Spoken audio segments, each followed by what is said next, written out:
know. Um, There we Hey. go. Oldest trick in the book. Classic.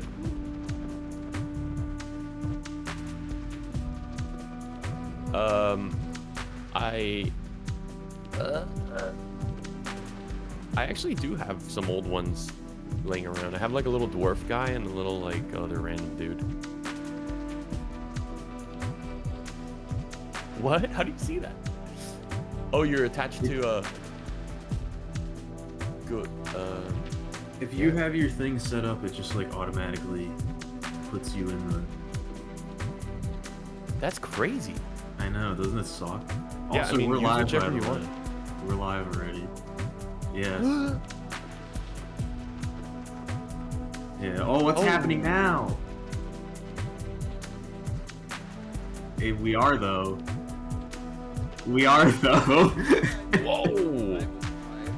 My audio wasn't live. I was trying to kill. I need to set up Discord on its own audio. Ah, yes. Quite. Getting everything has its Where own the hell audio are you coming sources. from? Where's my other video? Yo, you're doubled? I'm a cool looking dude on this little thing. What was that when you? I can't That even was. find you. Wait, I think maybe you're part of it. And Who knows anything, man? I don't know anything. So we're playing. We're playing Dominion today. Surely. Probably. The whirlwind of emotions. Oh, it's about Okay, to I've be. gotten rid of you. Now where's It kind of already is. Hello. What? Would you like to introduce yourselves, or let's wait a bit. Okay. So, well, I hadn't planned to be on stream for this section, but what's up, picture? You sleep well? What it do, baby? I actually didn't. I stayed up till like fucking. Oh wait, can we say fucking? Yes. This channel is not attempt to be monetized. I'm kidding. Yeah, I stayed up till like super duper duper late, like 4 or 5 in the morning or something. So I kind of just woke up. Base. I have been doing Hell that. yeah. Last night I actually got to sleep. That's because my laptop charger is broken, and the night before that I got trapped by some kind of beast in the woods, so I didn't make it home, and so I didn't Oh. want to stay down at my garage where I have my computer, and I also didn't have a laptop at home, so I actually did some art and went to sleep. Nice. Yeah. What about you, Massive? I'm good. I'm doing all right. I also didn't sleep very well, but that just happens sometimes. That's pretty normal. It does. I don't know. This is what I drew last night. Ooh. So the silhouette Wow. was is a silhouette from someone's like model predictions. That's my take on their future model. Okay. So It looks I- pretty cool. It's very atmospheric. atmosphere. It's moody. Yeah, it's moody. I am comically quiet. Okay. Okay. I mean, hold on. If it's funny though, maybe you should leave it like that. Also, I don't know if you noticed, but there's a big wiener on the left-hand side of your art. A wiener? Your, You yeah, think the that? thing you made yesterday? I didn't see it. Hold on. Bring Yeah. it back up. Jamie, pull it That's up. that's I'm a the that's eagle-eyed. that's watercolored mark. It's pretty big. It's pretty big. Oh my god.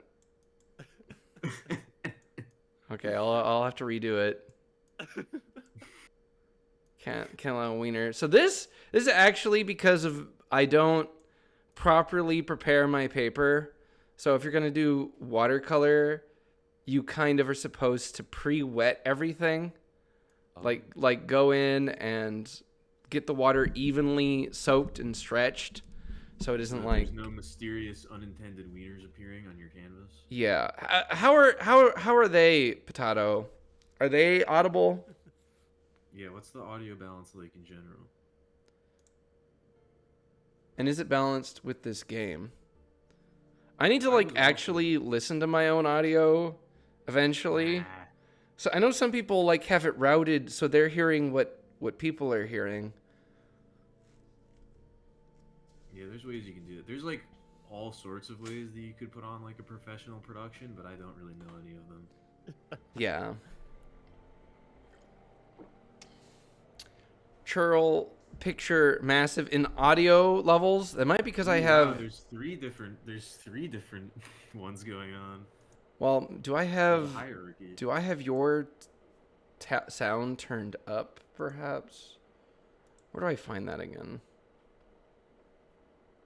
I know there's ways to see people's audio levels and then adjust them. Yeah, I've got massive at max.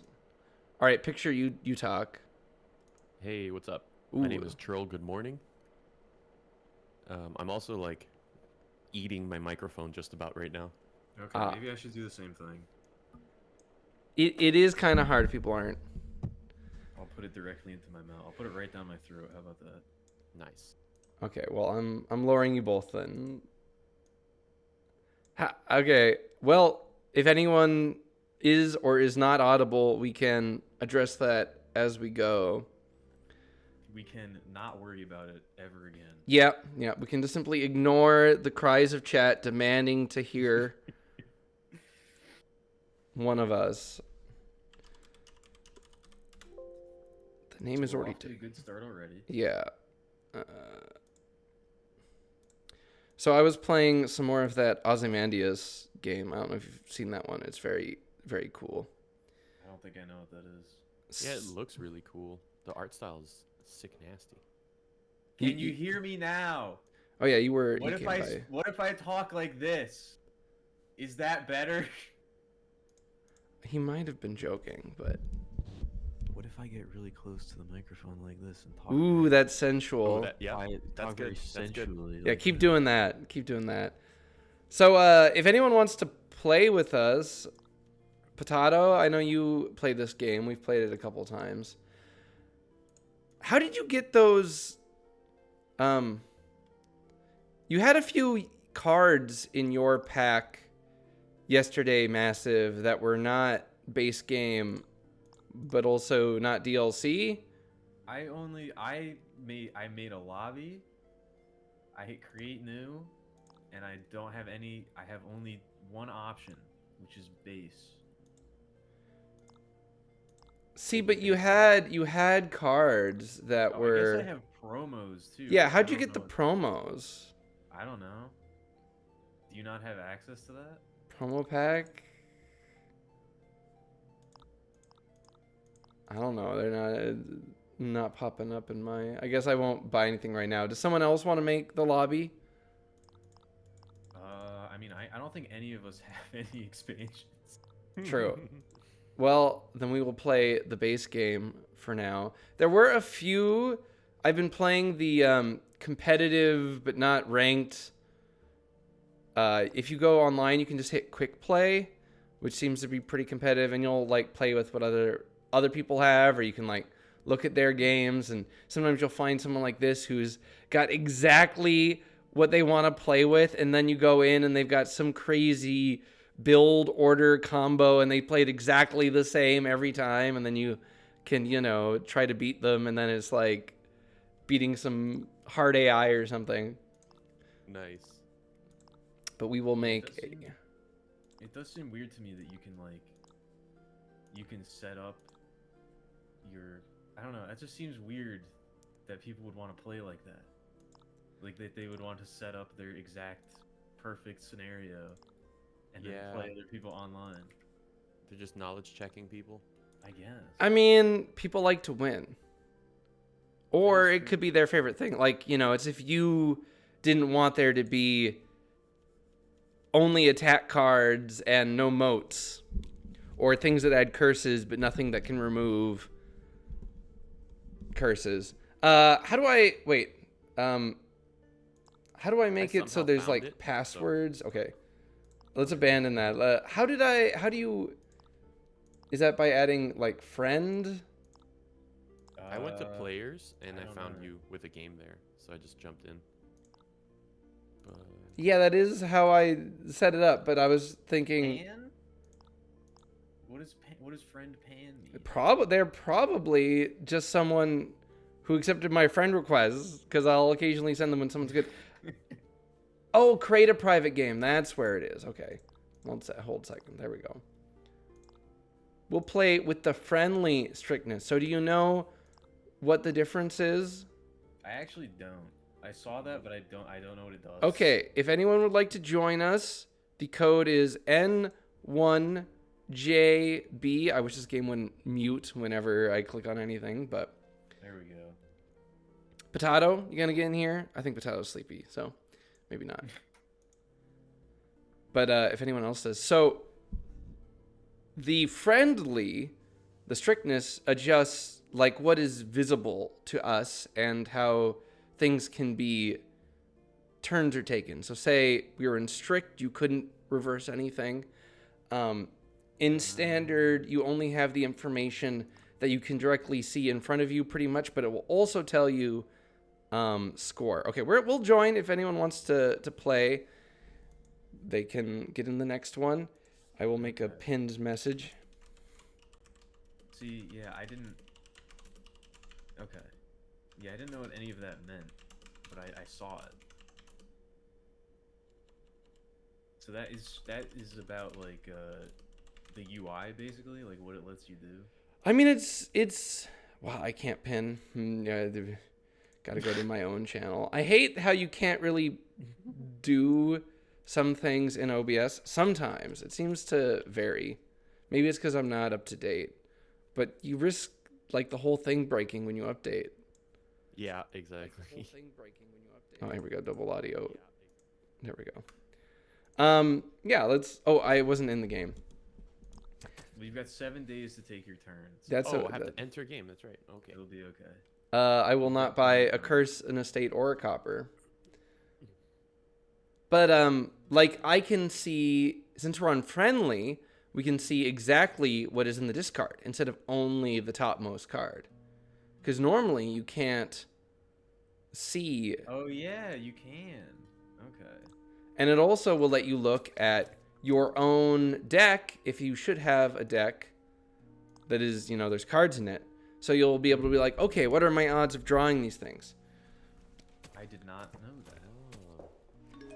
Which that brings us to the conversation topic of the stream, which is mechanics. Oh yeah, this is a workshop stream. This is a workshop stream. Oh, in yeah? some very very mild ways. Just talking about game mechanics, and I thought knowledge, what information you have available to you can be very different on how the game plays. I find with think like that's- I was gonna say that's like one of the things I noticed about the online version that I thought was, I immediately noticed that and I thought it was kind of weird, because when you're playing in like with physical cards, your victory points are tied to what victory cards are in your deck, and like there's other stuff like gardens that kind yeah, of we got gardens this time. they have like they're worth like different amounts of points based on stuff. So it's like when you're playing in like paper, you have like the physical cards, it's much harder to keep track of what everybody's score is, like it's hard enough to keep track of what your own score is, let alone like what everybody else's, unless you're like straight up writing it down. But in this game, they automatically tell you that. Yeah, they just straight up tell. But the thing is, like, you could write it down. Yeah, but But you wouldn't know for like how the gardens. It'd be hard to be like, okay, how many cards are in your deck? That's public knowledge. How many cards there are in the Yeah. deck? 1 second. And you can look at that and you can be like, okay, there's that many. But often in like paper, we generally would say, oh, it's fine to look through your discard, but online by default, that's not available to you. And it depends on how serious your friend group is with playing or whatever. I don't think in the actual highest level of difficulty, the strict mode, which is probably what ranked is on, you don't see what other people's score is. Ooh. See, I kind of like that. I don't know. That makes more sense to me. I don't know why. Maybe that's just because what I'm used to from playing like the physical version. But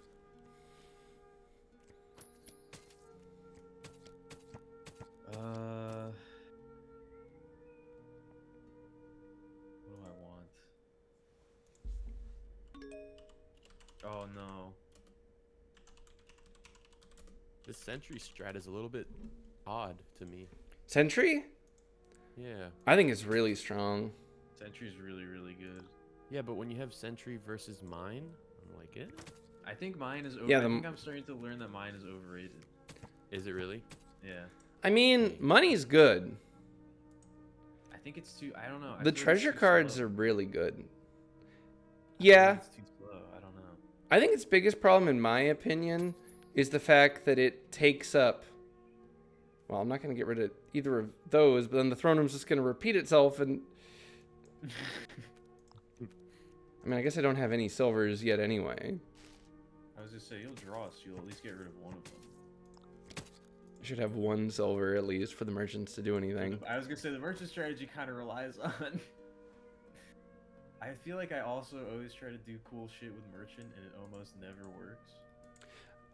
So I was going to say, one of the problems with mine that I see is that it isn't actually itself a card that does anything.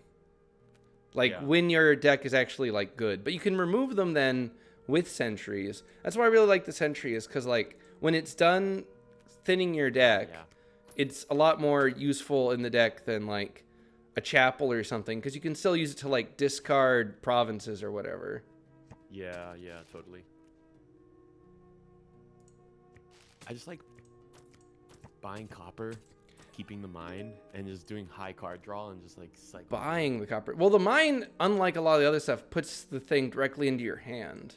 So, Yeah, It exactly. actually, that's actually I don't know, a change that they made.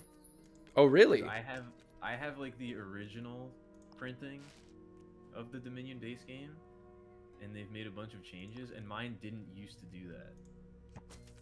The original version of mine was, I'm pretty sure you trash and you gain it, as in like you put it in your discard. It doesn't go to your hand. So it used to be kind of bad.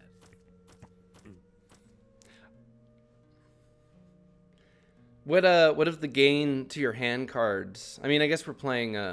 We haven't played all of the expansions and stuff. There's the artisan, which puts things to your hand, but then you have to put a card on top of your deck. Yeah. I really like that one because it can combo with other stuff. Like, oh, you really need to draw a bunch that of one's- cards. You grab a library, and then Yeah, that one's really good too because it's like, I think it's like costing up to 5.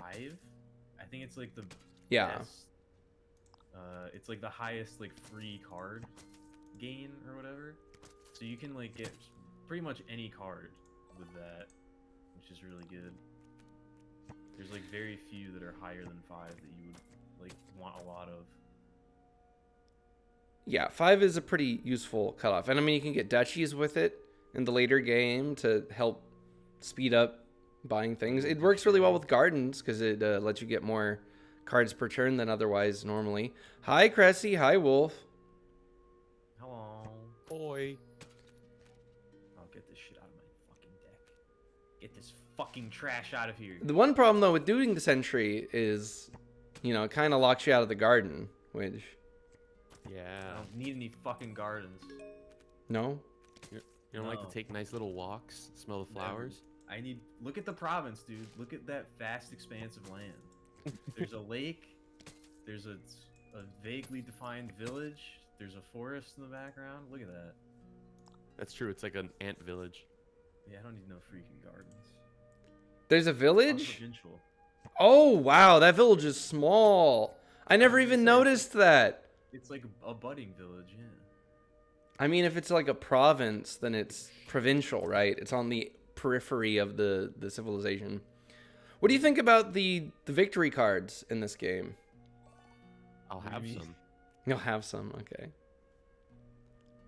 I don't know. I think one of my favorite things about this game is the art, because a lot of it is like super scuffed and bad looking.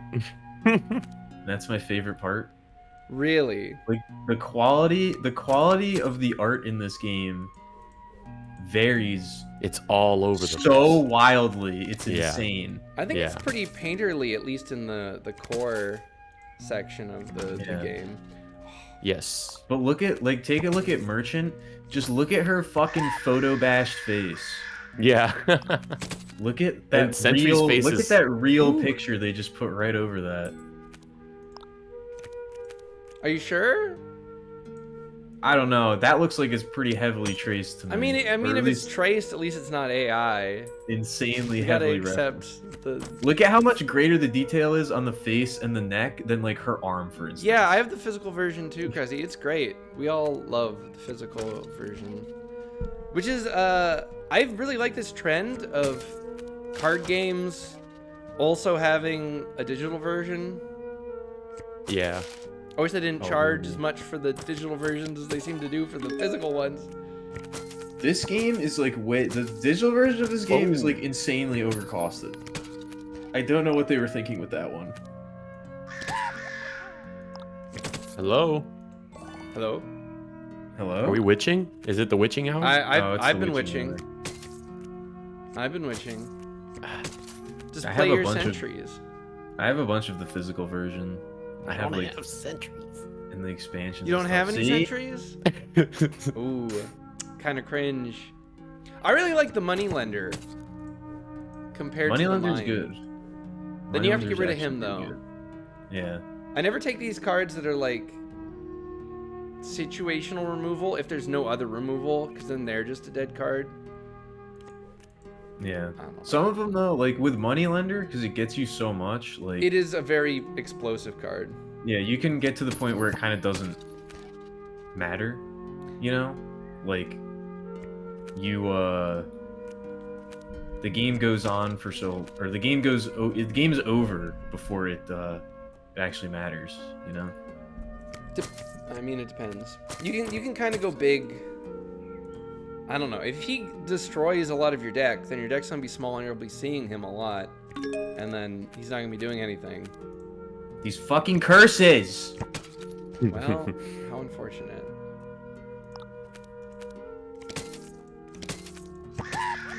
Yeah, curses are pretty bad. They're pretty annoying. I definitely hate them.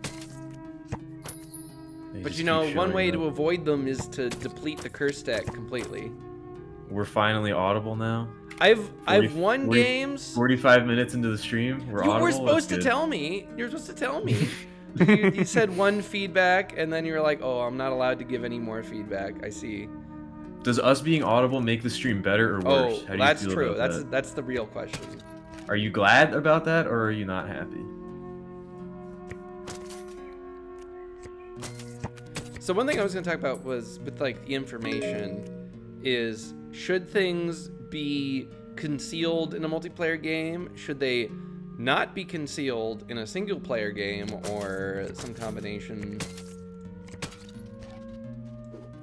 I think it depends on I think it depends on what the game is going for, because you can make information like a resource in a way.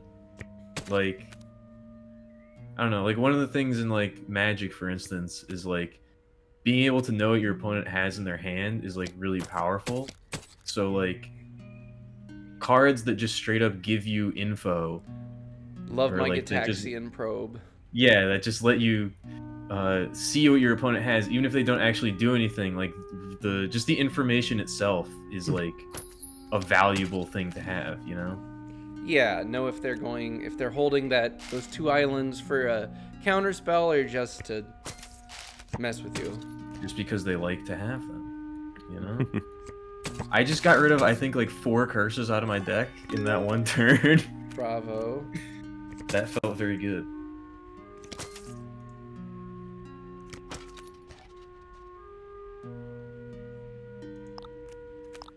Oh, I've won shit. a game by buying curses to deplete the stockpile before the other person could catch up on points. Dang. That was with a bunch of Oh curses. yeah, that's right. I always forget that curses count. They are in the supply. Oh my god, the throne room curse. How could you do it to me? I gotta catch up, man.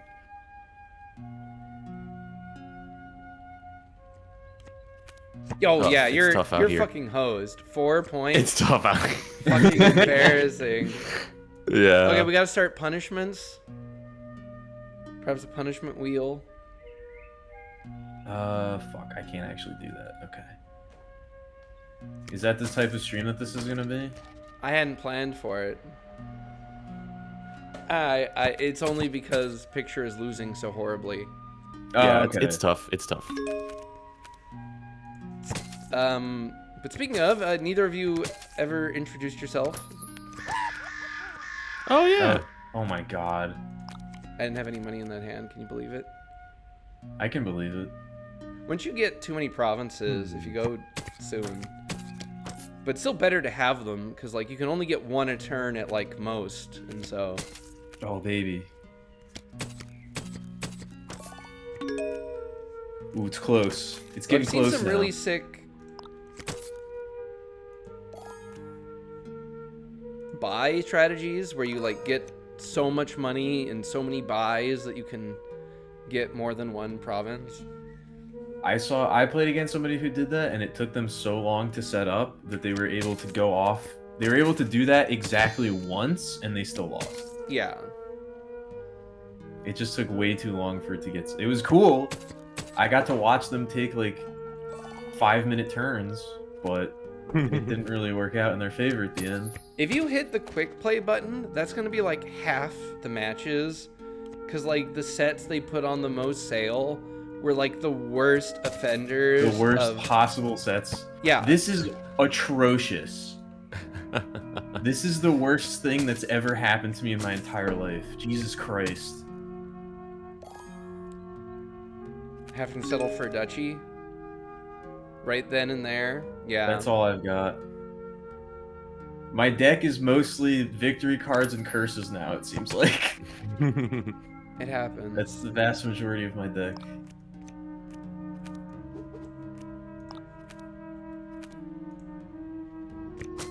That is why I got on the curse game early.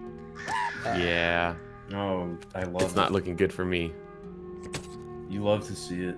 Dang, I still couldn't buy that last province. If you can get it massive, then Guess what? you can't.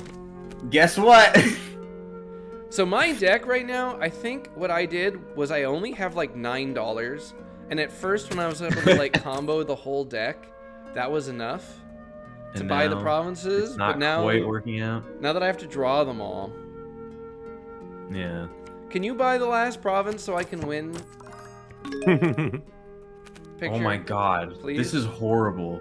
I could not. Okay, I only have I should 3. not- You know what? We're buying a silver. I've got to recover my economy. I was about to say, I've been buying victory cards to like keep pace with your score. I think that that's probably a bad idea. No, I think it's a good idea. I probably don't want to be doing that. I Well, just you can win realized. if you can eliminate like one more pile on the turn you pull ahead. That's so many cards. What card there's is it? only- Well, there's okay. 1 province left. There's 5 centuries. Probably don't want to buy that. Yeah. There's a lot of stuff. I think the province is probably the most likely route to victory here. All right, come on, big draws. We need big draws here. Yeah, I mean, if you just get the right draw.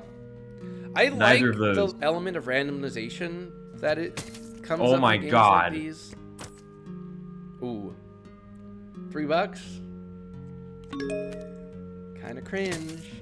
Unlike Okay, my hold on. $3, which is big. I was gonna say, why don't you show what you got in your hand, buddy? Let's see what's well, you going can on see. over there. You can see. Let's Oh, see what's and then going the on over there, witches huh? and stuff get really bad when all the curses are gone. At least the witches still draw you to. Some of the other sets have like curse cards that like really don't do anything once they're cursed. Once the curses are gone. Come on. Oh, maybe. Oh, we might have a chance here. Oh no, there was an assertion. What does that mean? An assertion? An assertion? Dominion pop-up says, "Oh no, there was an assertion." Oh, and it crashed. Oh, okay. I Oh. just got asserted on. Yeah, I guess. losing. Gonna go. I'm not with losing, I'm gonna a win, I think. Crash. Ooh, Okay. Well, too bad. Oh, no, you are. Unasserted. It always crashes on me, except for when I'm at my like main computer. So like on my laptop, I'm always getting disconnected. No! Wow. Yes. Look at that. All right, one win for Massive. Let's start. keeping Tactical score. assertion. Victory acquired. Let's start keeping score. This will be relevant. Okay, who wants to get in? I know there's a couple people in chat. Can we get another player? Do we have to Brave of you to call them remake people. The room? People? Call them people? Yeah. Is there a? We could even select a card. Do either of you have a favorite card? Oh. I like the dog one, but I don't remember which one it is. I don't think That's it's probably in from an this. expansion. Yeah. Wow. Hold on. Go Damn. back. What a There's a name. lot of Size distortion. What a name for a. What a name for I a don't set think of that's what it cards. said. Oh, size distortion. Oh, they mean like lowering and increasing the size. Yes, Wolf is so right. I'd pin that if I didn't have that other comment pinned. Wait, that other comment probably fell off because I probably didn't pin it for forever. Big mistake. I mean, I don't know if being allowed to play Dominion with us counts as a human right. Yeah, it's not like I don't know. it's not like you have the right to it anyway. Well, Yeah. we can revoke it. I don't know if I would consider this a very So, human collective. can I ban? Oh, you can choose only size distortion cards. That seems horrible. Yikes. Yeah. Okay, I'm if fine anyone would with- like I'm to fine with just join, wait, no, Continuing this is to do random. this is not. Okay, private room. Okay, so you do have to do it again. Would anyone like to join? The code is BN1D. Beat The it. NID. Couldn't find the game code BN1D, even though I'm in the game. Well, I couldn't That's find it cool. twice. Anyone? Please speak up. If Nobody you're wants to trying play get with in. us. They I saw mean, how can you they blame saw them? how intense that last round was, and they were like, I can't hang. Yeah, This it is was my pretty. fault for starting the throne rooming of witches. They don't want to play with a witch on the They throne. know what to expect, and now they're like, fuck. I was the exact same way, Massive, when I started playing the don't take the attack cards unless they do. That changed. That changed a lot. I now am very, very much aggressive. You're hosting a video game? All right. Ah. Have fun with who's your friend? What do I pronounce his name as? I always mispronounce it. Some Polish. Some fucking Polak. There's a lot of Poles who are in my community. I think it's because they like weird board games and such, That makes a lot of sense. or maybe the hours. You stream very late at night. You stream weird board games and obscure, complicated strategy stuff. That's you're very Eastern European coded. I feel like That is true, and a lot of my friends are. And I specifically kind of court that demo. I'd really rather have people into like board games and stuff.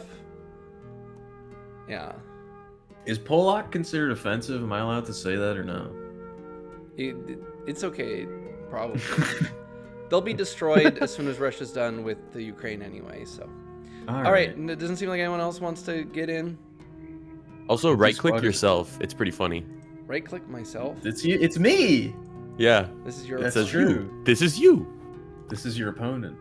Oh no, you're host. You're like more cool than you. Yeah, I am. But if more you're cool. just a normie in the game, it says you. This is you. Very funny. Okay, well this time I got $4 off the bat. I will take the money lender. Poles will take everything as an offense. Don't worry. Okay, so That's not fair. what's the most offensive thing you could call a Polish person?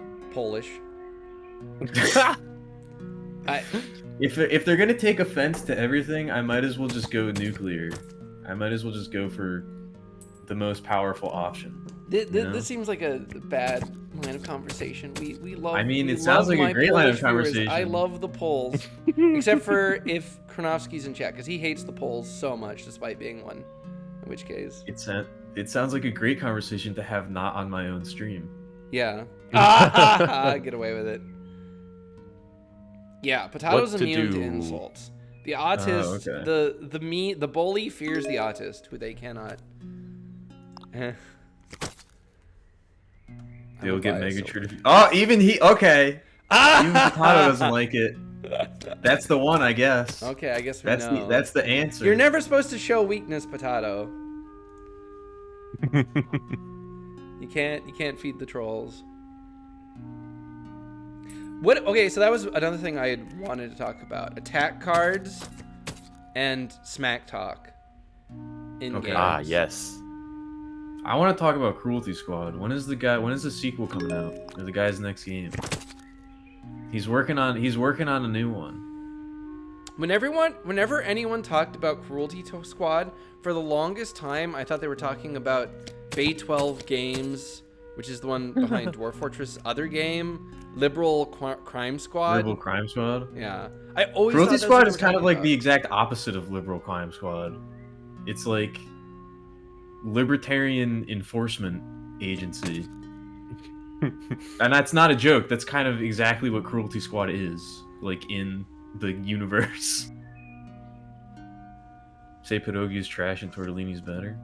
I've only seen This is whatever tough. that other game is for like 1 second. People were like throwing on new lungs or something, or am I thinking of a different game?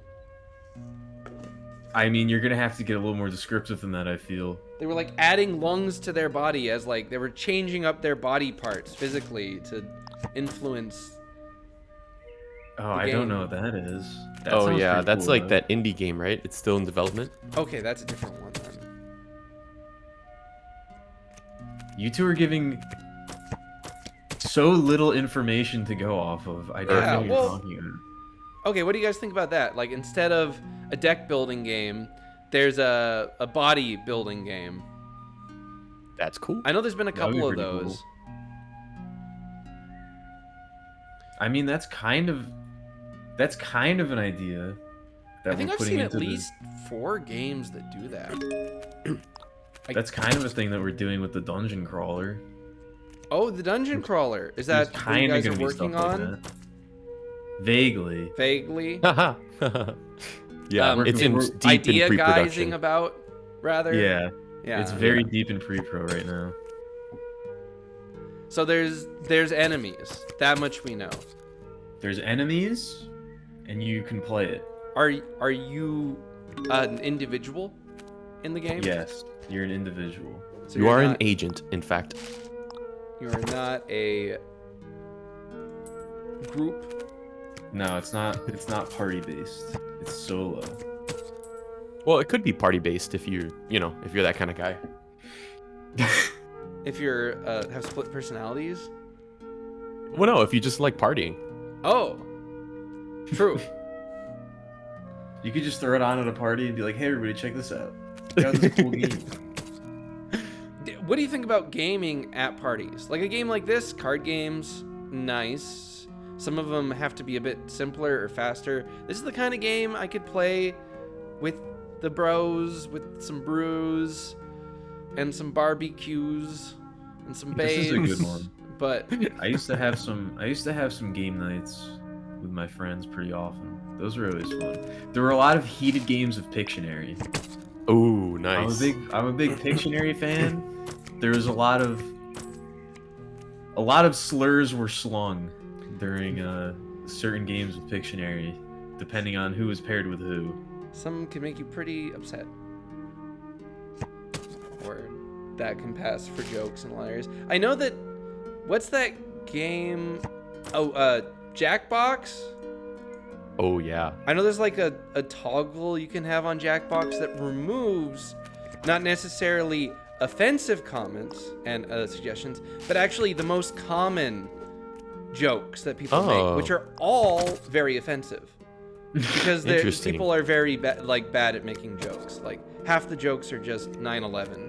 Which I don't That's know something Yeah. that I've but, definitely like. being okay. I'm not trying to like self-aggrandize here, and I'm not trying to call anybody out. That's something I've noticed being a streamer and watching streams and interacting with chat. Most people aren't very funny. It's so true. I don't want to I don't want to, call anybody out. I don't want to put anybody on the defensive, but just through observation, I've come to realize most people don't really know how to tell a very good joke. I mean, jokes Yeah. are like way harder, and there are like jokes in comedy, but I'm gonna read chat on it. Potato does not eat that much pierogi. I don't know if I've ever had pierogi, so it might be good. It might Pierogies be are bad. good. I should do a pierogi cooking stream for my Euro Bros. Potato had an idea for a game where humans were kept around to be thrown into fights, and they'd swap body parts around between fights of their like human cattle, of the AI. I had basically that same idea for a game. So you're in good company. It's similar to Kasnoodle. What the hell is a Kasnoodle? Hey, if it's anything like a pierogi, it's fire. Oh, Euro's talking smack on the Poles pierogies, and then they're whipping out food like Kasnoodle. Like the fucking Kasnoodle. Is that also a board game that we can play? Hey, that'd be a great name for a board game.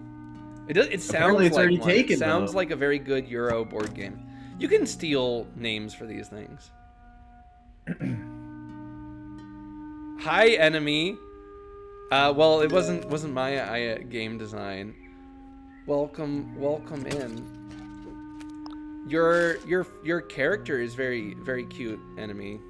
Enemy is an artist, as the name of course implies, because Yeah. artists are everyone's enemies. That's the what it means to be an artist. adversaries of the world. Yeah. Let's not start the femboy conversation today, okay? Let's cool it. Don't you not have genitals, Churl? Isn't that They're part they're of the frozen lore? off, but They're frozen off. Okay. I mean, then that just opens up more allegations. Does it? You'd be surprised. Okay. Do I discard the silver? Do I keep the silver? Do I How start do you feel about- clearing silver? How do you feel about sexualized pictures of your avatar, Churl? Just out I of pure do curiosity. not believe in censorship of any kind. I would even recognize and support someone who made fan art that was highly not within my values in any way, or was against the wishes of another creator. If someone else has their own, you're not allowed to do this with my character, and I was introduced into their thing in a way that was offensive to them, I still would not condemn it, because censorship is cringe. That is true. Okay. So, I'll have to remember that. but have but to your keep question that in wasn't mind. like whether or not I would say it's okay or not, but rather how I would feel. I mean, isn't that kind of the same? What's the difference? Well, like, you can be against censorship, but still not want to see a drawing of yourself smushed beneath a jar or something. That's true. But then aren't you kind of against it? Well, you can be Yeah. against stuff without, like, censoring it. I guess. Like, I I'd guess be then against I guess then AI. I was asking about your own personal stake in the matter. You know? Now that you've given your moral standpoint, what's your personal standpoint? Where do I have that saved? What do you what? Is there some sort of reference for this? Do you have a prepared statement? Yes.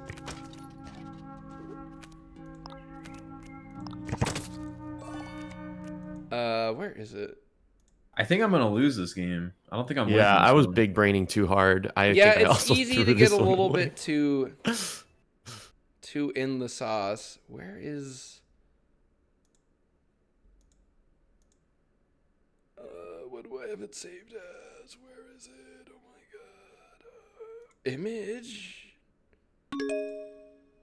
Okay, never mind. Here comes a big play. Yeah, I mean, so I don't know how I felt, but then I figured that nothing churl would ever be erotic, but then Potato made this dancing Oh, is it gif. the dancing gif? Yeah, Damn, thick thights. based Oh, on the rabbit hole vid of Miku. I don't know if you've seen that. Maybe you don't use the internet. And the leggings, the like leggings being like frostbite, very neuron activation. So Amazing turn, by the way. Picture you did it. I'm very. I proud did of it. you. I'm very proud. I don't need this gold. I can get by with just the silver. The capital markets Wait, are our did I throw it throne into room. the discard? I'm gonna put it on top of the deck. No. Well, okay, I'm winning 42 to 18. I guess I can't complain. Yeah, it is hot, isn't it, Enemy? Enemy is a big pervert, by the way. Fuck. Nice. They're very smart. They're very genius. I wish I was more of a horny person, but like artist. No, I feel you like don't. it's a big weakness to not be No, horny. you don't want that. Okay, anyone want to get in? Please. Please. I need stiffer competition than these two. As someone who, it's 1-1. Yeah. It's It's 1-1-0, 1-1-0, I guess. actually. Yeah. I just woke up. I'm still No on Johns. on No curve. Johns. If I win this next one, it'll be 1-1-1, which means we're all tied. That's true. Yeah. Well, then I guess you'll be so good at it. If anyone wants to get Yeah. in, we're gonna start a game, but like we can restart if it's early. So please speak up. Also, as someone who is Horny? a sicko pervert artist who's often far too horny for their own good, It's an easy game. you and don't it want can that. happen. You don't want that. I love your It's art not good so for much. you. Thank you. I hate it. Do you post I any just- of your nice art to Twitter or What do you mean my nice art? What is that supposed to mean? the like characters? I mean, whatever I all do, the I big post hair. to Twitter. Do you Whatever I post everything to finish- Twitter? Whatever I You hardly finish, post I at post all. to Twitter. That would imply you know. don't finish very Ah. many things. Yes. Exactly. Did I Yes, just You've buy a uncovered moat? the truth. Why did I just buy a fucking moat? There's no attack cards. No, there is. The Bureaucrat. All right. I love the Bureaucrat. That's like my favorite attack card. I love that kind of effect where it's like put something on top of their deck. I was a big player of that in Magic, in Peasant. Ooh. What It's is like peasant? Laboratory. Peasant. It's like Yeah, go Pauper, ahead. but not as bad. Sorry. There's like 4 or 5. You're allowed a certain number of uncommons, Okay. which really changes the game. I was gonna say that probably opens up a lot of space for things. It does. One of the modes of Peasant is actually allows unhinged cards because there isn't any official Peasant representation in Wizards at all, like anywhere. So it's mostly Oh. small events, right? And Mhm. most of the unhinged cards aren't actually good. But I did have a deck that was a High Tide deck, if you know what that card is. Oh yeah, I know what High Tide is. Yeah. So for those of you who don't know at home, High Tide makes one of the base units of the game. The islands provide 1 additional mana, and you can play it multiple times. Based on how you set up your deck, you can do some pretty wacky shit with High Tide. Right. And so in peasants. Including get an instant 1-turn kill. with Yeah, Stoneguard. it was usually like a 2 or 3rd turn win deck. I just mean like they go from you just set up a combo that just kills them in 1 turn. I don't think you can really do it on the first turn. You can't do it on the first turn with the high tide deck because a lot of it revolves around bouncing islands, and if you use one like island to cast high tide, then you can't then you bounce need it. Islands in play already for it to work. One thing I like about the bureaucrat is it gets better in like the late game when they're more likely to have victory cards in hand, or if they're going for certain kinds of builds. Like if they go for a very thin deck, you're playing the tutorial, very cool. You don't finish it, enemy? Well, you also don't post anything. Enemy doesn't even have like they don't even post to Twitter. 100% bite protection? Oh my god. I'm hoping bit. I'm working on I'm looking at it right now. I'm working on something right now that I probably will never finish and probably shouldn't finish. What about you, Picture? Do you have artistic expression in some vein? I haven't really been. I like to paint sometimes, but it's been a minute since I've done that actually. I've been really like nose down in the code, like learning new languages and stuff like that. So Very I guess cool. that's kind of creative. It's creative and artistic in its own way, but in a real weird dorky kind of way. Well, that's how you express yourself, Yeah, because you're a weird dork. exactly.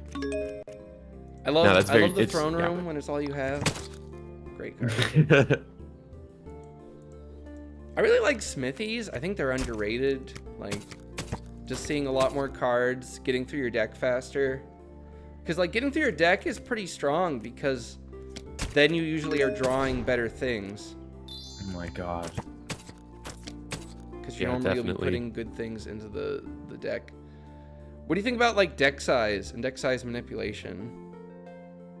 Ooh, I kind of like it. I want to go like full tilt on that. Either get them all out, tiny deck, or massive deck with like gardens and all the other shit. I think like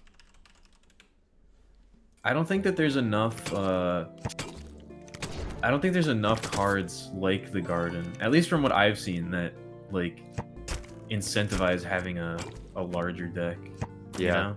Well, if you had a pool that was garden and marchland, it could be an insane game. you know? Marshland's pretty nuts. Yeah. There are a few others like that. I've seen some of the expansions. There's one that is based on the number of action cards you have in your deck. And so obviously you can like Oh. scale that one pretty well with things that actually make your deck stronger. There's cards that like let you draw through faster, which is a kind of synergy with being a large deck. There's the Harbinger, which I think is in the base game. The Harbinger lets you put things from your discard on top of your deck, which works really well with a large deck because you'll be like, every time you play it, you get to put a gold right on top of the deck or something. Oh yeah, the Harbin. Yeah. That one's pretty good. That one's pretty good. God damn it. Picture, Yeah. you're at 3 victory points. I just want you to know. Oh yeah, no, I know. I'm on curve.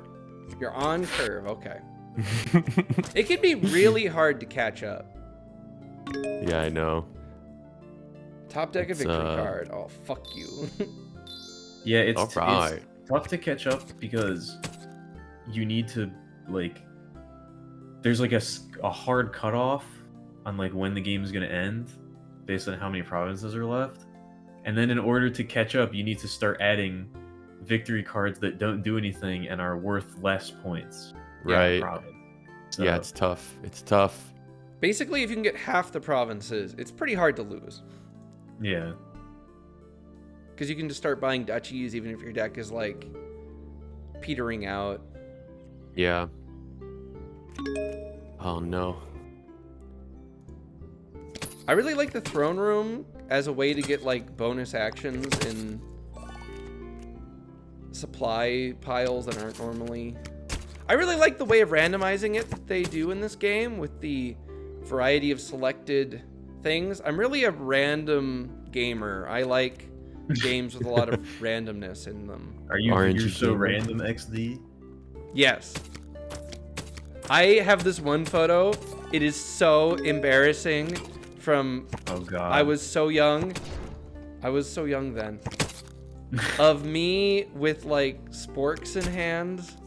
Oh Oh, no. god. No one will ever get that one. It's the only save of it is in a folder that's my zipped Facebook files. Because I deleted my Facebook and you can download the files. That took forever to do. To delete that and my Instagram. They make you wait. Really? They make you wait? Yeah, which I think is smart because, you know, if someone hacked your thing or whatever. Oh. Like, what if someone got your Twitch stuff and there wasn't like all the levels of other security or whatever, but they. I would be like, thank God it's finally over. Yeah, I'd be like, oh, finally. I'm free. You know, you might have better luck if you were deleted, because then you could like re-debut or, you know, start Yeah. streaming again with like immediately good numbers, and maybe that would That's true. get you pumped. We should all get banned. We should all hack each other. Yes. It's a victimless crime, really. Those are some of people's favorite streams that I've noticed from like being in communities. Is sometimes with VTubers they'll like exchange their models and like do a stream as Hey. each other. Damn Thanks, Thank- picture. Thank Fuck you. kinda you, cool. picture. it. Well, at least picture's still at 0. Okay, someone's getting in. Enemy, are you getting in? Oh, I pulled my headphones out. He threw the game so that I could win. That's so nice Checks of you. in, checks in the mail, buddy. Don't worry. Okay, Greatly, someone greatly joining. appreciated. Code XDFB. XD. Please be kind, FB. What is it? XD. What? XDFB. Did you do that on purpose? I don't control it at all. There's no way that was random. It would be fuck every time if I can control it. Shit. All right, Enemy, are you done with the tutorial? You know enough. Wolf, Cressy. How can there be like my whole community plays this game and then? And then none of the. Isn't that like? That seems like actually exactly perfect for your community. They all play the same games and they all hate playing them and don't want to play them. So true, so relatable. That kind of sounds exactly accurate. Yeah. Anybody?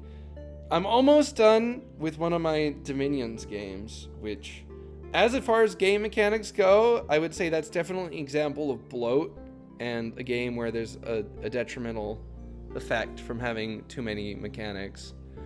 I feel like, aren't you kind of always almost done with one of your Dominions games? Okay, if though? anyone wants to play, just say it and we'll stop if it's like start of the game, please. Yeah, if anybody wants us to stop, just say it and we'll stop. Well, see, the reason I'm always close to being done with my games is I'm always close to quitting or taking my own life. Ah. You're either done with the game or you're done with everything. Yeah. First time I lose a Dominions game, I will delete the channel. So I have to be very good. I will take the Bureaucrat. I love the Bureaucrat. I've said it before. But the cards that let you get additional cards outside of the game's normal flow of cards can really, you know, speed up your deck getting better. Because you can buy Yeah. a silver and you get a silver for free. He's so good. Bureaucrat is litty. He is perfectly countered by... no, he's not, because you draw the card immediately. But I was going to say, like, the bandit could steal the silver off the top of your deck, but no, you draw. I think Bandit is probably one of my least favorite cards in the entire game. Massive I seems hate like that one of the card so players who much. hates confrontational cards. Well, Bandit is annoying because it destroys your opponent's money while giving you money. So it just slows down the game, and the best way to counter a Bandit is for you to also buy a Bandit and hope to destroy the gold that your opponent is generating for free. So then it just becomes a game of who can destroy the other player's money first. I don't know. The Bandit is itself not anything during the turn you play it, at least. I mean, the gold is Yeah. definitely a very nice thing to add to the deck, but...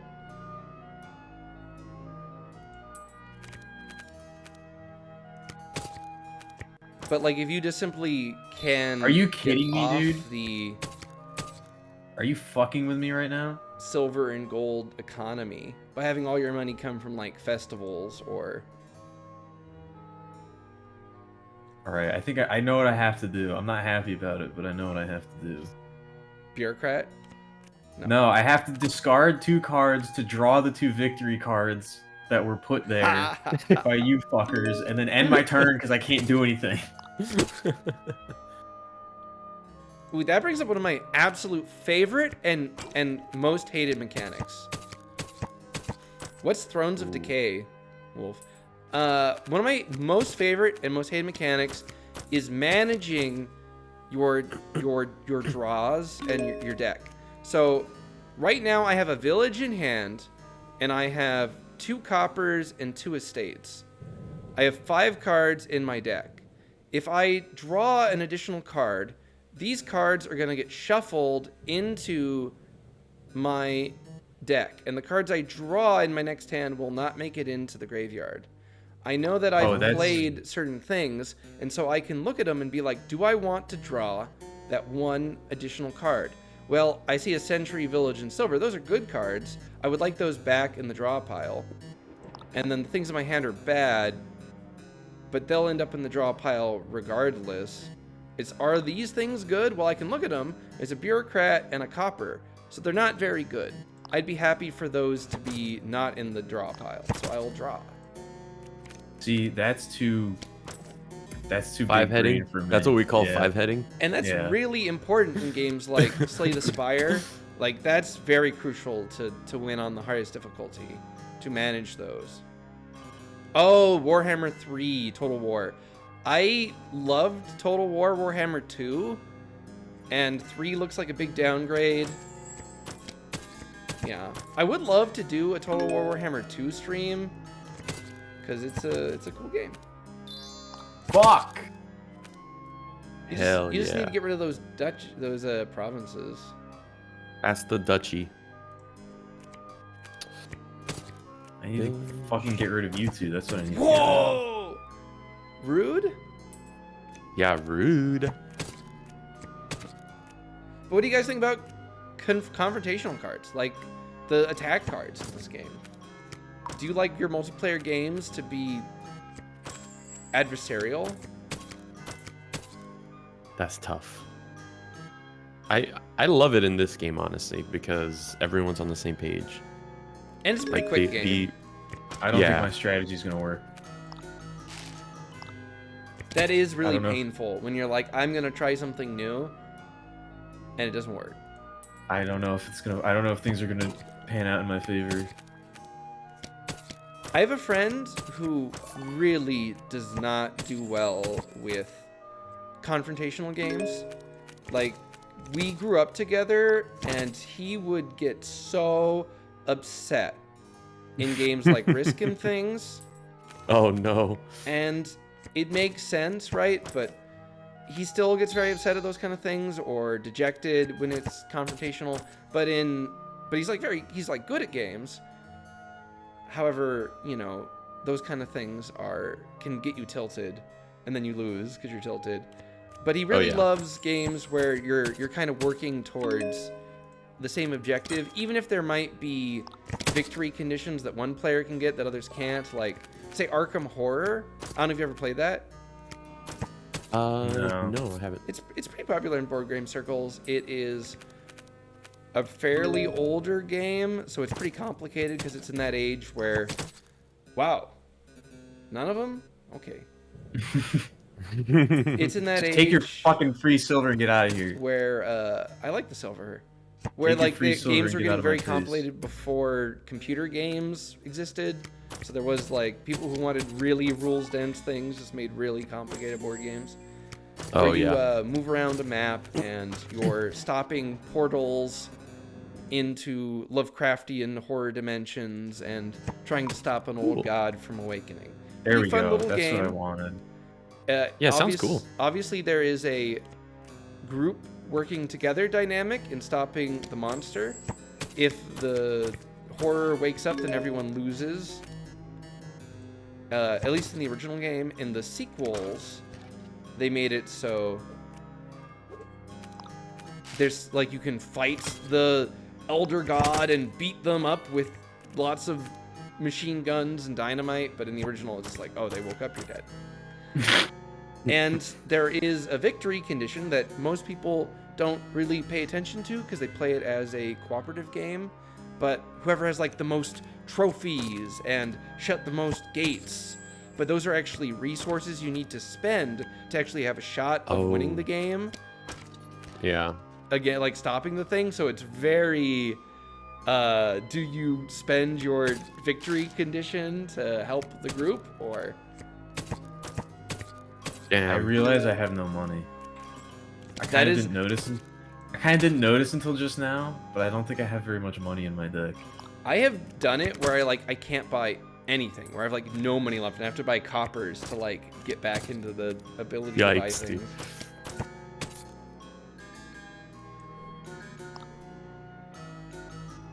What do you think about cooperative games? I definitely prefer cooperative games. I kind of always have. It's not until like even when I was a kid, I would never like. I didn't really play like multiplayer games like at all. I don't really know why, but Like you had access to them? yeah, I just always preferred single player games. I wouldn't play anything competitive really. I just wasn't interested, I guess. I don't know. Yeah, I don't know. I feel like when the way that the game is implemented is very rigid. I like for it to be PvP, like adversarial. But then when it's not rigid, then I definitely prefer co-op, like Dungeons and Dragons and stuff like that. Like that's one of my favorite games of all time. You play tabletop? Yeah, I've been like a forever DM for a million years. Oh, I feel that. Ooh, look at those provinces. The top of your deck is so fancy.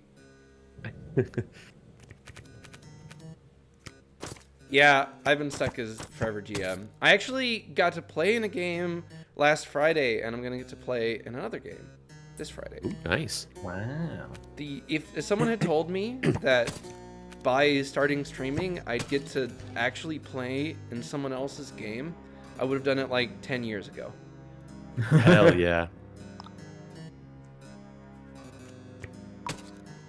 That I told you about it briefly, Massive, but apparently I was horribly wrong when I was talking about it. Oh, okay, Tamara that's Bancho great. Zero, the one I was like, yeah, you can be like mech pilots. The mechs are like more armor themed, and the mechanics are kind of looser and more theater-ish, right? Oh.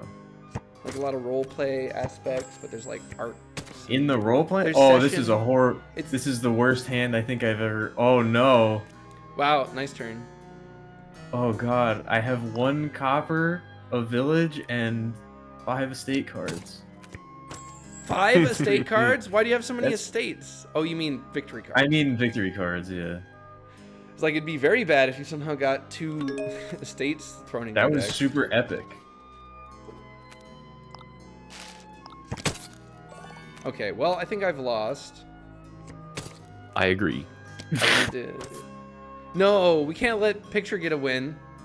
Okay, he's not gonna win this turn, so I need to make some magic happen. Please send Massive your energy. Let's see. What can I do here? If you get the last okay, who? Let me see. Fuck. I think I'm good though. I think I can do it. I might. Yeah, I might get screwed here. So I've been thinking about doing a game design stream on like stream, Ooh. right? Mhm. Cool. Where I use OBS to make the assets for, I mean, like the trial. Oh. 7, huh? Make the like design, like, you know, move around things and set up a this is scene to horrible be too. the boards or whatever, and then, you know, design it with chat. That's probably a bit too ambitious, but Yeah, a little bit. yeah. Okay, well, I can afford a province, but I'll lose. I would at least tie Massive, but I will buy a duchy, like a good I try hard. think you might. I have Ooh. enough to buy the province this turn. Well, so if you guys didn't, The way that you fucking kidding me? The way that the game works is whoever has less turns wins. If there's a tie. no, not true. No, that's true. That's true. I know what you're gonna say. That is true in the rules in your paper edition, but online. No, it's true online. No, they'll give you the one if there's a tie. I've never once had that not be the case. That's what. Yeah, whoever played less turns. They will tell you that you won on your screen. They will count that as a victory, no matter what, even if you didn't have less or more turns. Because in real life, I always play with whoever went for everyone around I the don't know table why I gets the did same that. number of turns, even if the game has ended, to like try to buy duchies, but it's not the official. I cannot catch up. See, I've been getting duchies every turn, but not enough to buy the No! province. Bagoosh. Fuck. Good game. All right, now All it's right. 2 for Massive. Yeah. It seems like on the Enemy board. will not be joining us, so if anyone else wants to, but we'll just start another one, I guess. I don't think anybody wants to. Yeah. Nobody wants this smoke.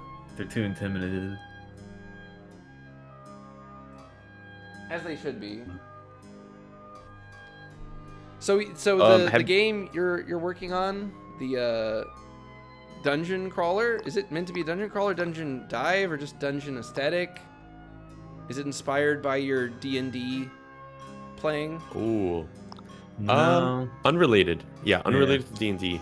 And it's kind of more like a world with several games tied into it, if that makes sense. Yeah, it's a whole big world building thing.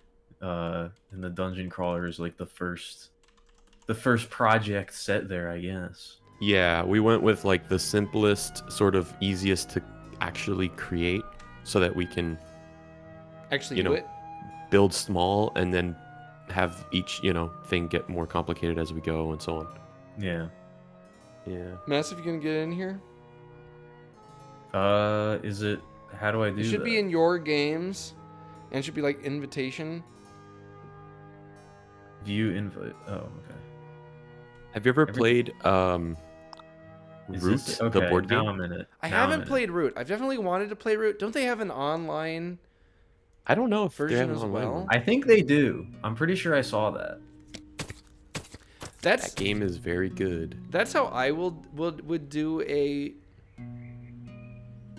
digital game if I were to ever make one. Is I'd make it exactly a physical game, and then I'd just be like, here's an upload version. I'll have someone else do that. Yeah. If the game's already good and finished. Hey, we'll port it for you for Right. the tiny sum of $100,000.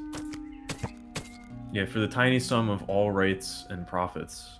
I mean, to the digital version, go ahead. perpetuity. Or to the physical one too. I would gladly, if someone else were going to do all the actual coding stuff, I would do it just for exposure. Design a game. Wow. Like nobody should try to make money on their first thing like that. Just you know. I don't know. I think you should at least try. I feel like it's Nah, foolish nah, not nah, to. nah, nah, nah, nah, nah. Giving it away for free or trying to get it promoted, much. I mean, what is the benefit of a tiny sum? You know, if you need a little bit of money, go get a job. You know, if you're making a Damn, game to facts. like make another game, But what if you Well- don't want a job? well, Did you ever think of that?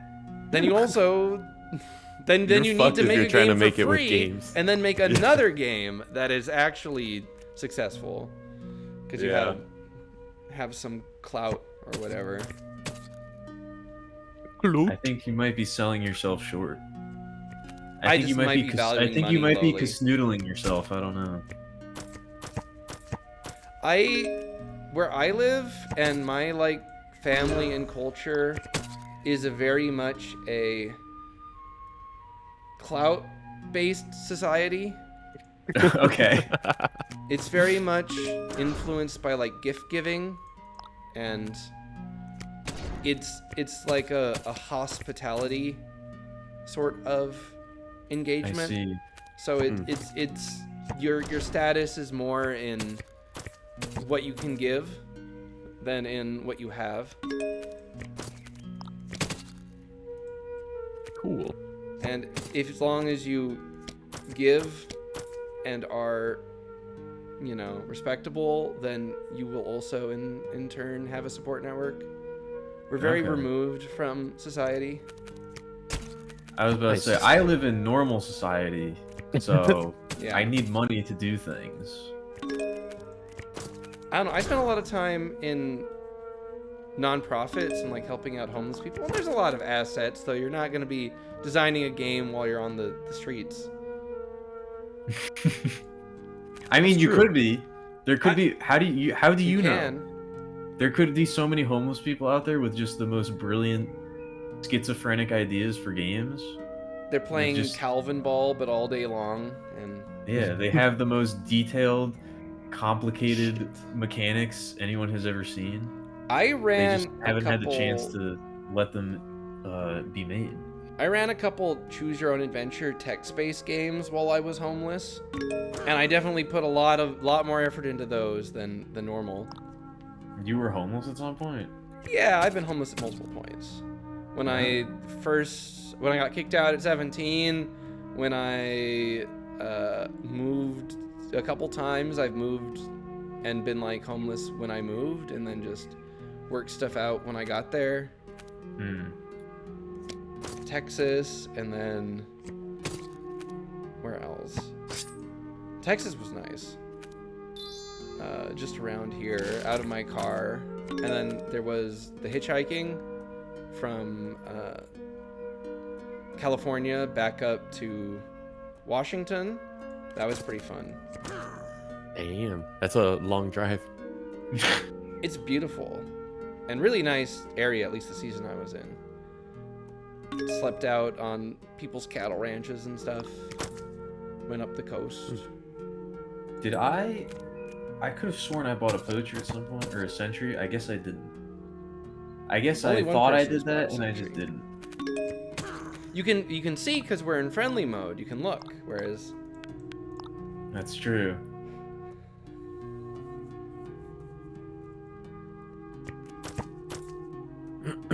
Give me that last village. I need it. what do you think about information in games that are not like this, right? So games like you're thinking of with like a dungeon crawler and there are enemies. Hmm. In like smaller things, like, you know, your guys' own project, you know, people probably won't be consulting the wiki unless the game is successful, which hopefully it will be. But you know, like in a lot of games, there's a lot of things that are just like, oh, consult the wiki, or you need certain Yeah. information. I think one of the worst offenders, what is that game?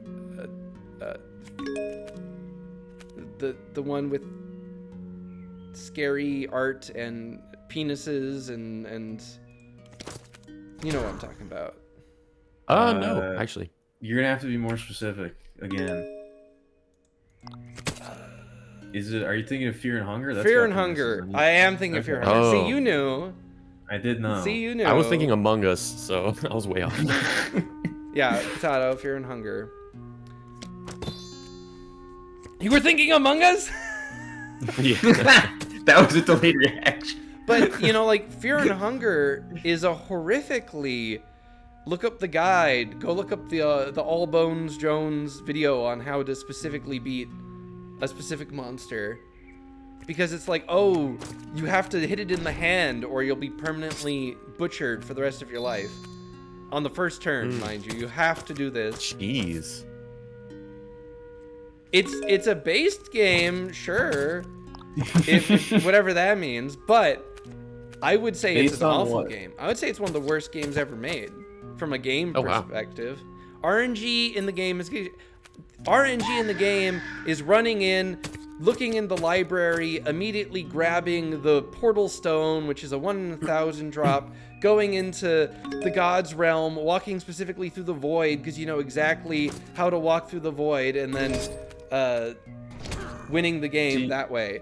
You know, by changing your class and then talking to some dude and having sex with him. I think that is one. I think that's the speedrun route, actually.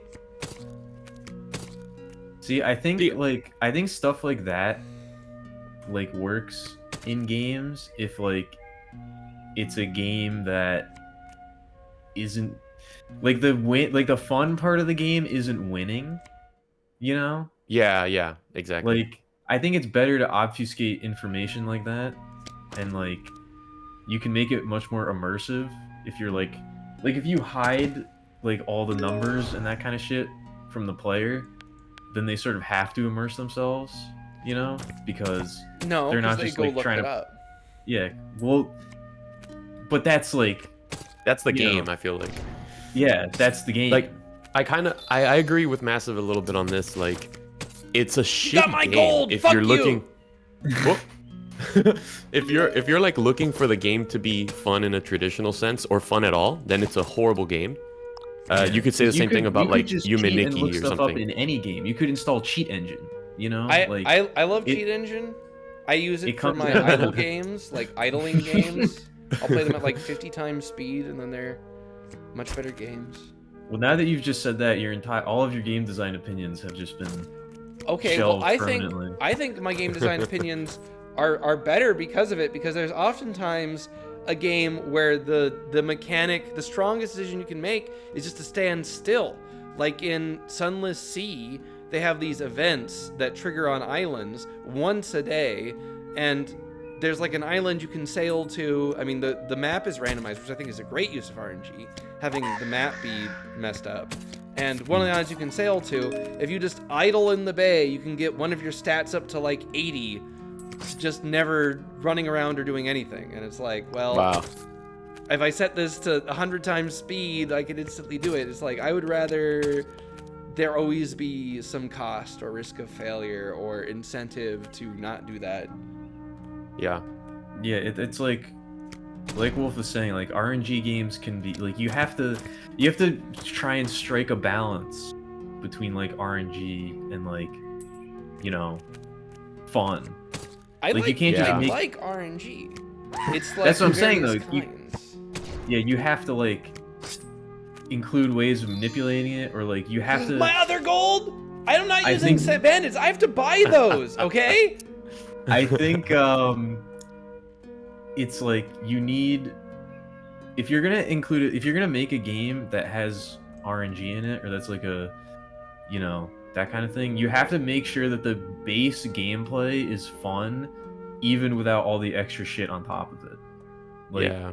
if Or you like can just beatable even without getting lucky. Or yeah, like a really good game that I don't see people talk about a lot is it used to be called what did it used to be called Monolith, and they changed the name to Star of Providence, I think.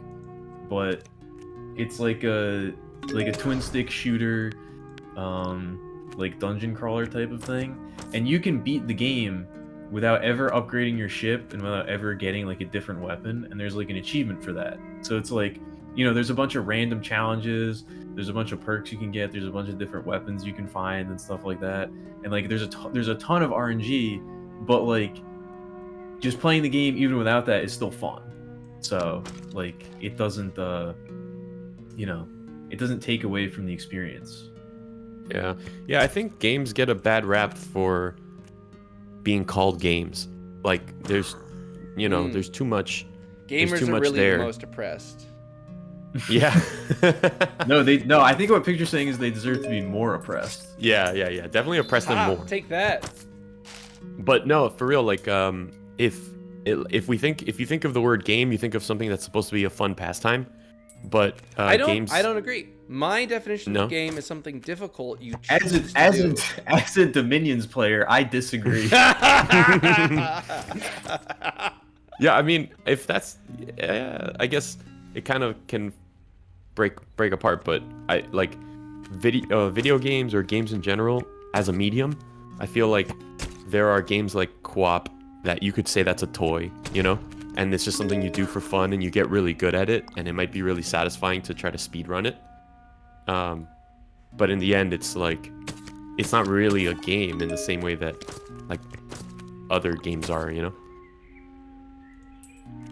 Yeah. Same with like RNG games, I guess, a bit. Okay, well, RNG, there's like a lot of variance, right? Like, if there's just a 50% chance you lose, that's pretty bad. But then there's games where there's a ton of RNG and it may be weighted against you, but there's ways to get around. Like, Battle Brothers is a game that is always accused of being like pure RNG because Yeah. enemies can get good rolls and hit you a bunch and you can miss your shots, which is true, but there's lots of ways to mitigate just never being in those situations in the first place, which, Oh yeah. or at least Like, yeah, in I some think- ways. Yeah, I don't know. There's ways to implement RNG that are like good, and then there's ways that like go way too far and like make the game not fun. Am I down True. 18 points? You sure are, buddy. Oh my god. I'm winning. I'm running away with this game, and I fucking hate it. You're already- This is such an awful pile of cards to be playing with. It is. This is disgusting. This I've got fucking sucks, curses. dude. My gold keeps getting taken. Yeah, I'm just at -3, just chilling. I finally got to the positives. I'm gonna have to start buying Also, I would say, I've never played War Thunder. I would say Dark Souls is a fun game, but I think that might more speak to the fact that I'm a masochist than anything else. Yeah. It's I've also never not played hard any like Souls. people whine and complain about. I mean, but we're gamers, right? That I really kind That's of true. don't want to hear the follow up to that. Sentence. There was no follow-up. Whenever you start a thought with, but we're gamers, right? It's kind of, I feel I go on the defensive. You're I'm not. ready to fight. You're not a gamer. What? God damn it. Wolf This agrees sucks. that it's for masochists. Here, I'll put chat back on the screen, despite everything they've said today. Alright, I just gotta shrink it. If you want to 100% it, yeah, I guess you're right. But who wants to do that? I don't know. Some I don't people know. get really into these things, especially when they're popular. Then people Yeah. will try to virtue signal, or Yeah, beat it with I a mean, not DDR virtue pad. signal, but like gamer virtue. Oh, Gamer man. signal. Valor signaling, Oh shit. I what do guess. do? Gain your gamer valor. Okay, okay. I wanted to bring this up before. Wolf 100% it. Okay. Do you seek out achievements? Do you like achievements in games? Ooh. I hate I it. like achievements, but I definitely what I miss is unlockables. no! Yeah, instead of everything being like DLC, where if you do something Yeah. hard, you get something. Before achievements, we had unlockables where you would play the game because it was fun, and you would get new fun stuff for playing and Yeah. enjoying the game. Yeah. You know. Sometimes now I you really either- don't like that though. Now Like- you either have to buy it or it just like it's just achievements that don't give you anything. Yeah, I really don't like how it is now, but like a game like Slay the Spire, where I have to unlock all these modes, like all the cards and even most of the classes. It works really well in its context at like teaching you the game. But if you just want to play on the hardest because you already think you're so hot shit, having to beat it 20 times is a bit annoying. Yeah. Or like 80 times. Probably more than Yikes. that to get everything unlocked. You'd probably have to play like 200 games. Yeah, but you play several games every time you sit and play it, you know? The game, my games take like 2 hours. Oh, really? Okay, Yeah. maybe I'm just bad. If you want to win, at Do least you want on to the have higher fun picture or do you want to win? That's also another good question. Having fun versus winning. I'm very much not. I don't feel good about winning. I also don't feel good about fun. Yeah. I feel good about Some of beating others, though. That Honestly, gets me. This might be biased, but some of the most magical and amazing gaming moments I've had have been when I've completely disassociated from the idea of playing the game as intended, and I'm just in there exploring like a digital landscape and shit like that. I like games. I really like games that like that's what they're about. Like they're about exploring a digital landscape, you know? Yeah. I listened to a very interesting, I don't know, podcast, I guess, on that subject. They were talking about World of Warcraft specifically, and how there used to be players in it who were more role players and would like their example they gave was a halfling who walked around without shoes, so they like weren't using an inventory slot. Like we would know those people as freaks nowadays on Twitch, but you know, it was RP, right? And people put up with it at first. Like people thought it was funny when the game was new, but then once the like thing became very steeped in its own culture, that was someone tanking your guild from winning because and this is something I definitely have a lot of feelings on. The devs designed the in-game content progressively around how people were playing the in-game content, and so to beat the in-game content you have to play like they do, which is with a Discord server on VC with third-party applications that give you more knowledge than you would have normally, because they allowed mods in the early days thinking people would use them to add like dragons to their rule book or whatever, like little side things, or change your icon, and so now they're stuck with it as like a policy. Will someone play with us? Anyone? Massive. Okay, so is that 3 wins for Massive? Is Massive smoking us? I kind of little bit. am. You kind of are getting smoked by the friendly Chinese man on your screen. He might Okay, be new- Mongolian. Maybe. Are those different? He might be American, honestly. Oh, the That's true. icon? Yeah. That's some kind of step person. I was about to say, be careful about how you finish that sentence. Oh no, step person. That's some kind of. What, doesn't it have the looks of a step nomad? They have, I guess there are other kind of cultures that would have skins hanging on the wall, but Yeah. Is that a skin? I guess it is. I mean, it looks like a hide with some kind of artistic pattern, but it could be something else. It could be lace. Perhaps this is a Victorian, you know, showing off their. Perhaps cool he's at a headgear. Renaissance fair. Perhaps. Maybe Yo, that's- I'm gonna maybe go that this picture weekend. was taken in Are you? 2004. We don't know. Yes. That's so cool. To one of the coolest Renaissance festivals around, the one in SoCal.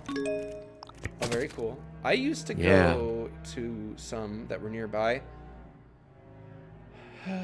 What are you looking forward to there? I'm doing a bar crawl, so that's gonna be They have a bars. mess. Oh yeah. A tavern And crawl, you mean? it's basically a tavern crawl, and then you get escorted by 2 people like fully done up in oh god, no. Decline. Two of the lifers. Yeah, well, they're like paid actors, crisis actors, and they take you from Crisis? bar to bar, and they tell you stories, and they make fun of you, and they say goofy shit, and then you make your rounds. Pretty cool. That does sound pretty cool. Yeah, and then they release you after the bar crawl's over. They're like, all right, now go fuck off or something, and then you go shoot a bow and arrow, throw a knife, or I don't know. Uh, Yeah, it's cool. Is there no And way everyone's to dressed remove up. things? Yeah, this is gonna be a big deck game. this is gonna be Well, there are another even gardens on the map, so horrible big deck game. energy. This is gonna be another terrible round, I think. you've won 3, okay? Or you mean like to play? To play. Yeah. I think that is definitely bad. I don't think things have to be fun per se. They don't have to be like triggering your dopamine levels. But they shouldn't make you feel awful like to play them Yeah. because the RNG went that way. I'd rather have the RNG offer me 2 good things than be like, okay, the game's over because you lost, or you get some extra nice cheese. Yeah, I think when you're doing RNG stuff, it's very like you have to like make sure that the options are interesting, and like you have to be really cognizant of the balance of the game, so that it's not like, there's a bunch of stuff that's clearly better than everything else, or there's a bunch of stuff that's like clearly worse than everything else. It's like you need to be very mindful of that, because then like you're saying, it's just like, oh, I have 2 shitty options and I don't want either of them, or Right. I can pick from these 2 things and this one is like 5 billion times better than the other one, so obviously Yeah, I'm gonna you're take not that making a one. choice at that point. Yeah. Speaking You have to kind of like the not making a choice, and you were saying you're a D&D player. I can never find the quote on it. I've been trying to find the source on this, so maybe it's wrong, but I'm still gonna repeat it as fact. Was I had seen or heard or read or made it up in my mind or dreamed it up that some sort of D&D fantasy. in one of the editions at least purposely had bad options so that you would feel smarter avoiding them. whoa. Yeah, I've Bad never- options for never what? heard of that. For like builds. Oh. That sounds like revisionist history to me. That sounds like either somebody making that up later because they knew people would believe it and then spread false information on the internet. True. I will believe any D&D hate I see online. It is true. Like, that's not a joke. Or it sounds like the designers of D&D being like, actually, we made the game bad on purpose, so that means it's good. I mean, it can be good, making people feel better or putting in options that you don't take 99% of the time because they only work with like one build, and so new players will constantly ruin their game because they'll take it, not understanding that it's not really meant to be taken. I don't know. I feel like for D&D in specific, like nothing is a bad option, because even a bad option can be fun. It's like it's With a really good up to the DM GM, how they choose good to. DM. Yeah. So if Yeah. you're good, I guess you're good then. Yeah, and D&D also to me is like the ultimate, like, this game is about having fun Yeah. game. Like, you can't really win D&D. There you are know? professional leagues. Yeah, there How? are. It's weird. It's In what weird. regard? They play through like pre-built adventures that are standardized. Yeah, it's like a yeah weekly recurring thing. You go to your local game store, you play the next chapter that all the DMs get, and they all run all the tables through the same shit. That just doesn't make any sense. And so to you me, can man. be like the most Yeah. competitive group, and you could like yell at someone because they were purposely picking the bad option, and Haha! which is just like Oh, Yeah, wait. the dude with the no boot slot that I was talking about. Is like there are games where they're about expressing yourself and more they're more about walking around having fun and being all that, and then there's the games that are like deep in the mechanics. Right. Yeah. And sometimes the intended audience for a game will not be the one that actually, Ends up playing it. yeah. Yeah, I think Wizards of the Coast has kind of like shit on D&D so hard that I don't really care like what they're doing, or I've never play any of the games, The recent editions.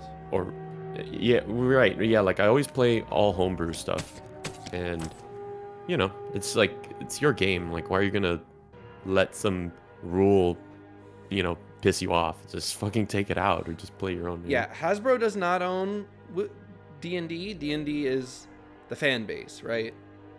Right. They just license it for shitty movies and games, and Well, they're about to sell it. I think I doubt it. they were thinking about selling the IP Wizards because is, like, the they're only losing successful- so much money. Are they No, losing money? Do they not have yeah, licenses? Did Baldur's Gate not make them money? Baldur's Gate isn't really making them money because when they acquired the license it was like way before, and they basically like they sold it off for like next to nothing, and then pretty much the majority of all the money from Baldur's Gate goes to Larian. Really? That's why that's why they're trying to like hunker down on D&D 6th edition or whatever the fuck it's going to be called, D&D Beyond, making it a virtual tabletop with microtransactions. Oh yeah, I heard that. Yeah. Yeah. Yeah. If I can finally become a professional paid dungeon master. What do you how do you feel about that one, Point?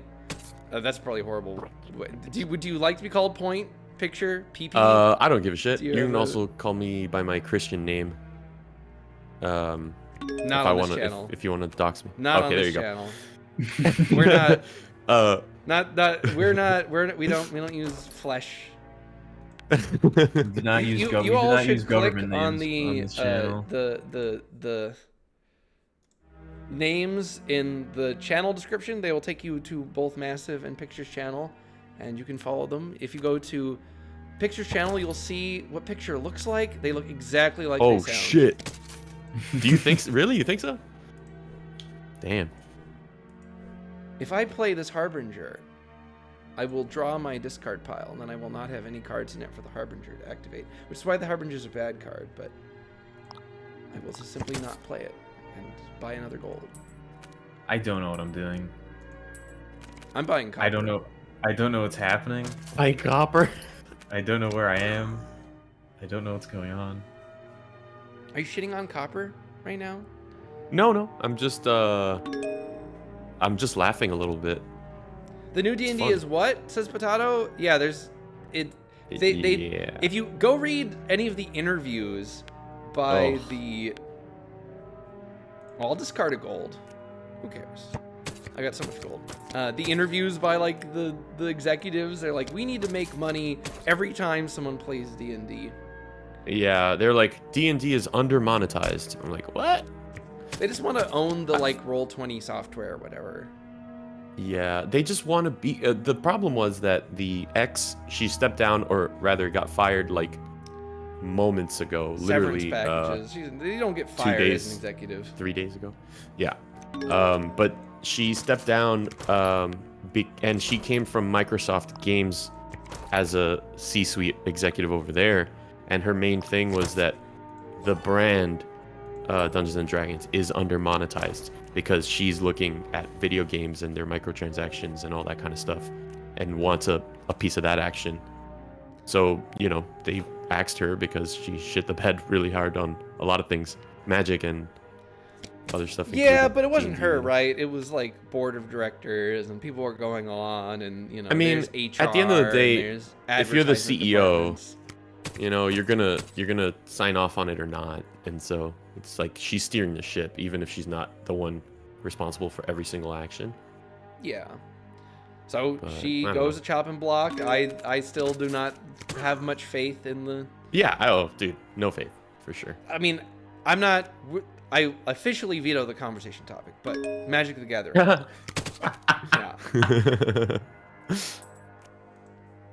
Why even bring it up? Why even bring it up? just so we don't, because it obviously follows the conversation to talk about their other botched Yeah. IPs. Exactly. I don't know. They're making more money with these things than ever by focusing on other veins. They may Yeah. lose the core demographic, but it's just like what happened with like comic books and stuff. Like Marvel can make $1 billion and have a huge franchise, and it didn't help the comic books at all Yep. because they're just different audiences. Same with like a D&D movie or Baldur's Gate. Yeah, it's tough.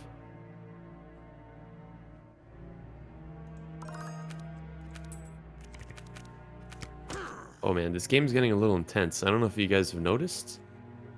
I have not. No.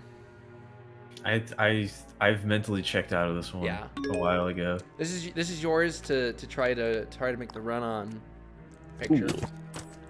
Perfect. Great. Look at all those villages. You have so many actions. What will you do with all these actions? Village is obviously a great card. When I'm playing randos, like villages will be bought up almost immediately. Really? Yeah. I think I mean, they can be really good. Obviously, I Most of the think cards people just can't- like to play combo. Yeah. I think they do too. I am people. I like to play combo. That's me. Yeah. I'm a combo player in like almost every game. But I also like in this game, I'm one of the least combo players I am in any game. Because I so often I'm just like, okay, I can probably make a beeline for the win. Mm-hmm. I mean, yeah, it's like kind of hard to combo in this game. Like it really, really, really depends on what the like setup is, you know? Yeah. Yeah. But sometimes it's really great because of that. Yeah, that's to me the beauty of this game. The way you like reset the draw pool. Yeah. Yeah. So how would you achieve something like a draw pool or a supply in a video game? I mean, this is a video game, right? But like in a dungeon crawl.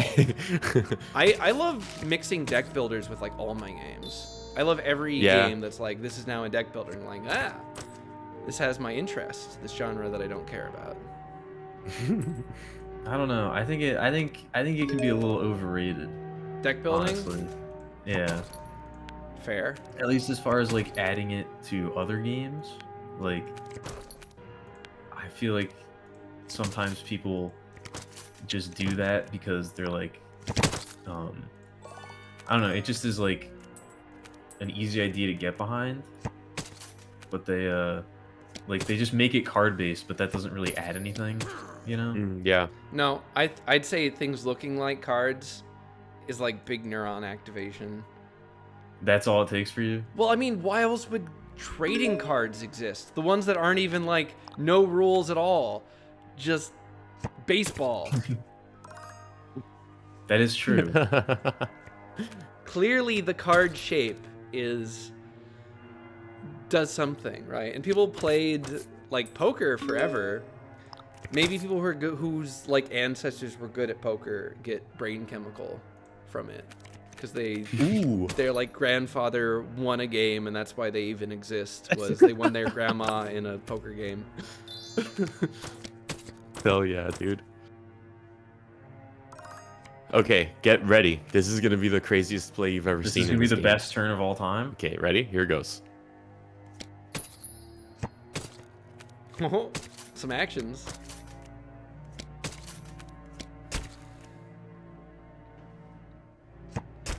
Then I have to discard everything because of the poacher. Yeah. That was incredible. That was pretty good. Hell I'm in awe.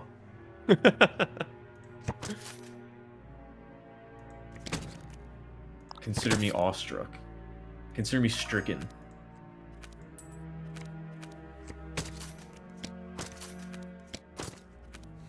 Fuck. Oof. So if you wanted to end the game early, there were only 2 harbingers and 3 villages left. That is true. Ah. But So if you were in the lead, you could do so. That is true. You could, in fact, do that. If you happen to be the player in this game that had the most points, that And is a an lot avenue of- towards victory. Council rooms? Yeah. Yes, there are a lot of cards that you can probably not finish it off with. I'm cooked. I'm so cooked. Yeah, I would say you're both pretty cooked. Hey, hold your horses.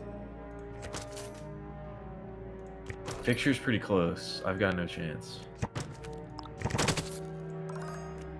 I'm just trying to deny Churl as many gardens as possible, but it's already far too late. Yeah, it's far too late. They're already making me 4 points each. Damn. I have 5 in the graveyard, 5 in the discard, and I have 6 of them total. So every card I get is worth half a victory point, no matter what it is. Even if it's me buying a copper. That's crazy. And now they're worth 0.8 every time I buy them. Oh my god. Gardens go hard. Gardens And you go just hard. stack council rooms and you just buy a bunch of low grade shit. Yeah. I've been buying a ton of copper, just with the markets. Copa. Because then every time you play the market, it's like getting some victory points. I mean, like, you do have to have coppers in your deck. But if the deck's big enough, like, 5 coppers is still a hand. You can still buy gardens with that. especially if you're garden maxing. Yeah. If you're garden pilled, then that only costs 4. I think I'm gonna go ahead and take the second place. Yeah. Fighting, yeah. Yeah, fuck that. We should have been keeping track of seconds and last places. Yeah, we should have been doing it like Okay, anyone want to join? Please. Please. I should make a post in my Gaming Together channel. I have a role in my Discord for collaborative gaming. I have never once pinged it.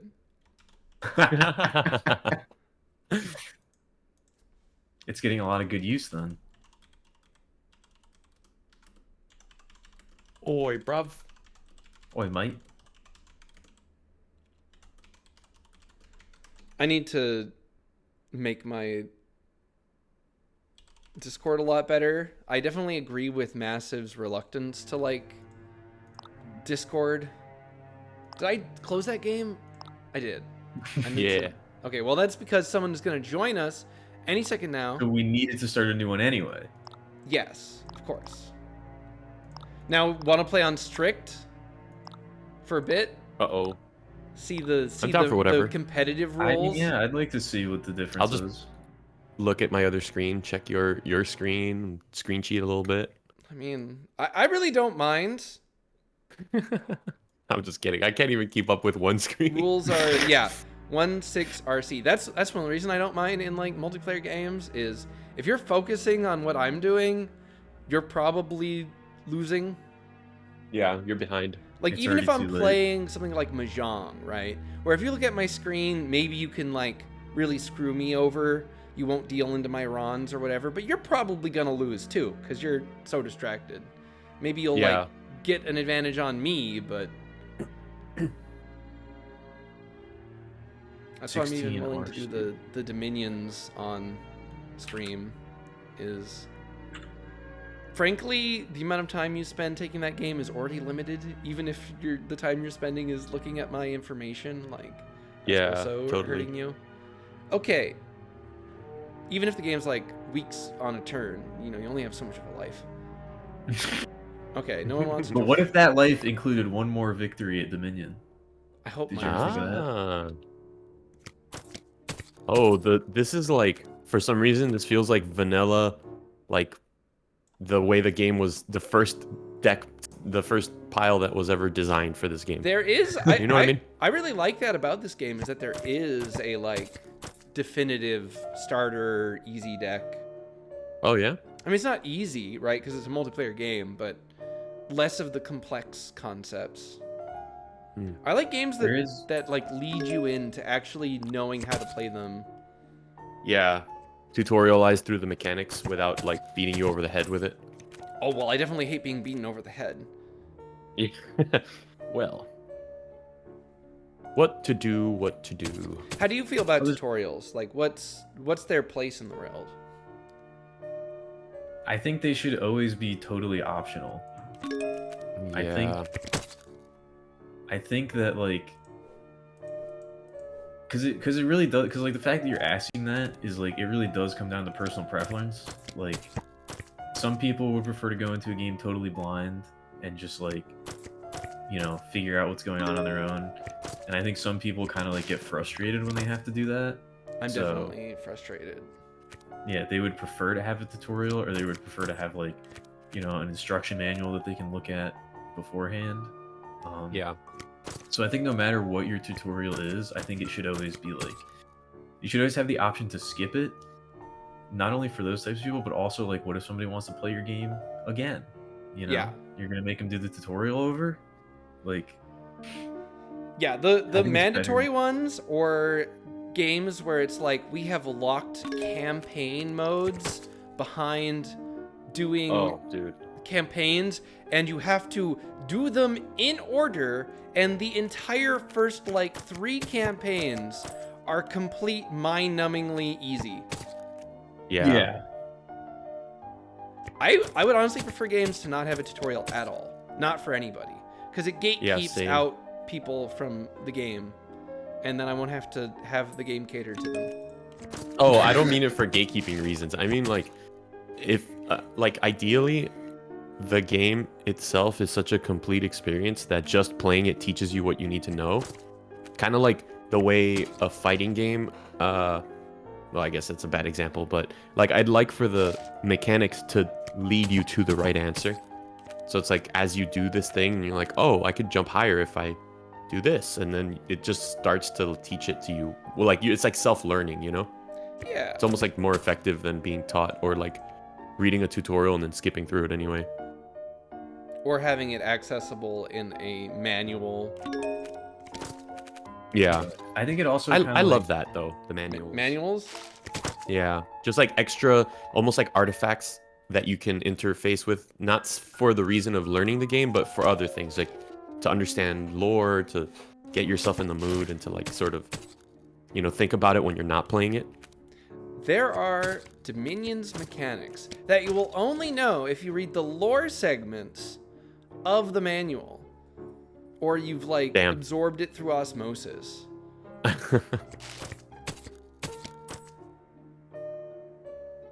I think, yeah, I think in with the tutorials, it can also like kind of it can like discourage people from experimenting.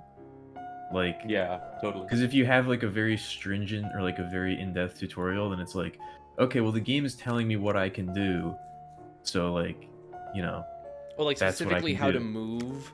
Like on Yeah, or, games like- with like maps or something, or like a strategic yeah, level. like is- it tells you like if it's very detailed, then it teaches you how to play the game, but then it's like people aren't going to experiment, or they're not going to think that there's more to the game than like what they've been shown, because then it's like, well, it wasn't in the tutorial, so, you know, obviously I can't do that. Or like they're not going to try to, it just kind of discourages you from figuring things out on your own, because you feel like you've been taught everything you need to know, you know? Yeah. They would have put it in the tutorial if it was more important. Yeah, if it was important, the game would have told me how to do it. True. Yeah, if, like I like that point about if you tutorialize it, then you limit the scope of the players, like, you know, what they see as their agency. But then if you just don't give them shit, then people will find all kinds of other weird stuff that you maybe didn't even intend, just because they're more open to experimentation. Yeah. Or they might not even try to progress through the game straight away. Like Yeah, if true. when I loaded up Kenshi, they were like, oh, actually no, they added tutorials to Kenshi. I forgot. Oh, they no. Really? They did. Yeah. Oh shit. Now there's like, casualized oh, go do this, or you can do these things. Why don't you go to the thing and interact? And it's like, oh, that's kind of cringe. Yeah, a little bit. Oh look, I just got a notification. Churl is streaming. That's pretty cool. I was good morning. surprised. I'm really surprised by how many people have notifications for streams enabled via the... Ooh, I can throne room my money lender? Let's fucking go. I'm gonna be lent so much money. I just trashed 2 coppers for a gold. That feels so good. I love things like that, where there's like some combo you can kind of set up. Doesn't take a huge amount, but you can go pretty hard. What I was gonna say is that of course, I do not have notifications enabled on. I would see simply too many people constantly going live. Yeah, And for sure. I didn't want to actually. I don't actually want to watch everyone I like. I want like. Nice. I will physically be like, oh my god, they're streaming. I should go watch that. But like, that's not that healthy to be doing that all the time. Yeah, totally. Oh, I'm out of cards. I'm out of cards. What happens if I sell her? Will I draw the card? It will. Interesting. I have like no money.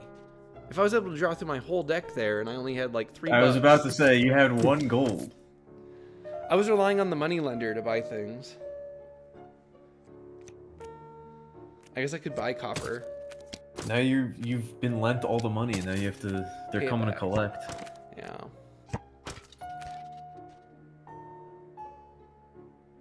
Would Dominion be better if there was debt? There is a expansion that introduces a debt mechanic. There is. I Yes, didn't know about that. it's like the Roman.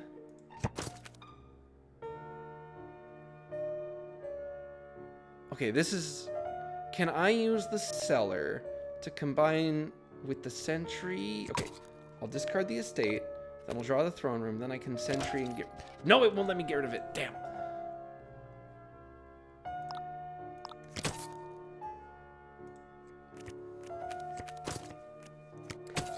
Either of you have a topic on games?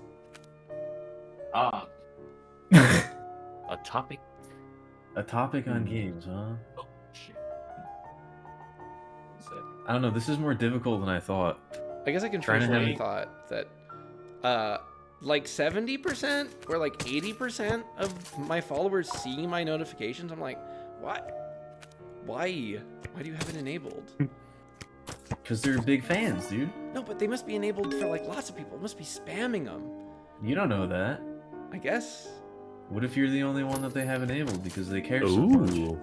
I would feel so True. bad about that.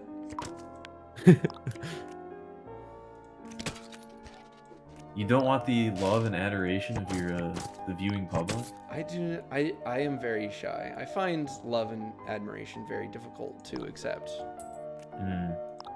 Interesting. Are you not the same way? I don't think so. I feel like I'm a little bit of a whore for love and adoration. I kind of like it a lot. It kind of feels good. Really? Yeah. But I think that might be, you know, a deficit. I haven't experienced too much of it throughout my life. So I'll lick whatever little scraps I can get off the ground. whatever is deigned to be thrown at me, at my feet. How to achieve that in a video game? How to combine the experience of feeling loved and worthwhile with a video game? Damn. Tough. Ooh, I don't know if you want a video game to do that to you.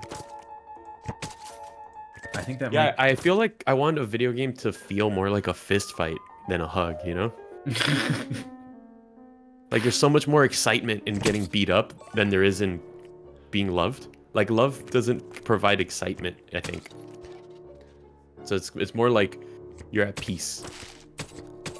I don't know. It's tough. That's a tough question.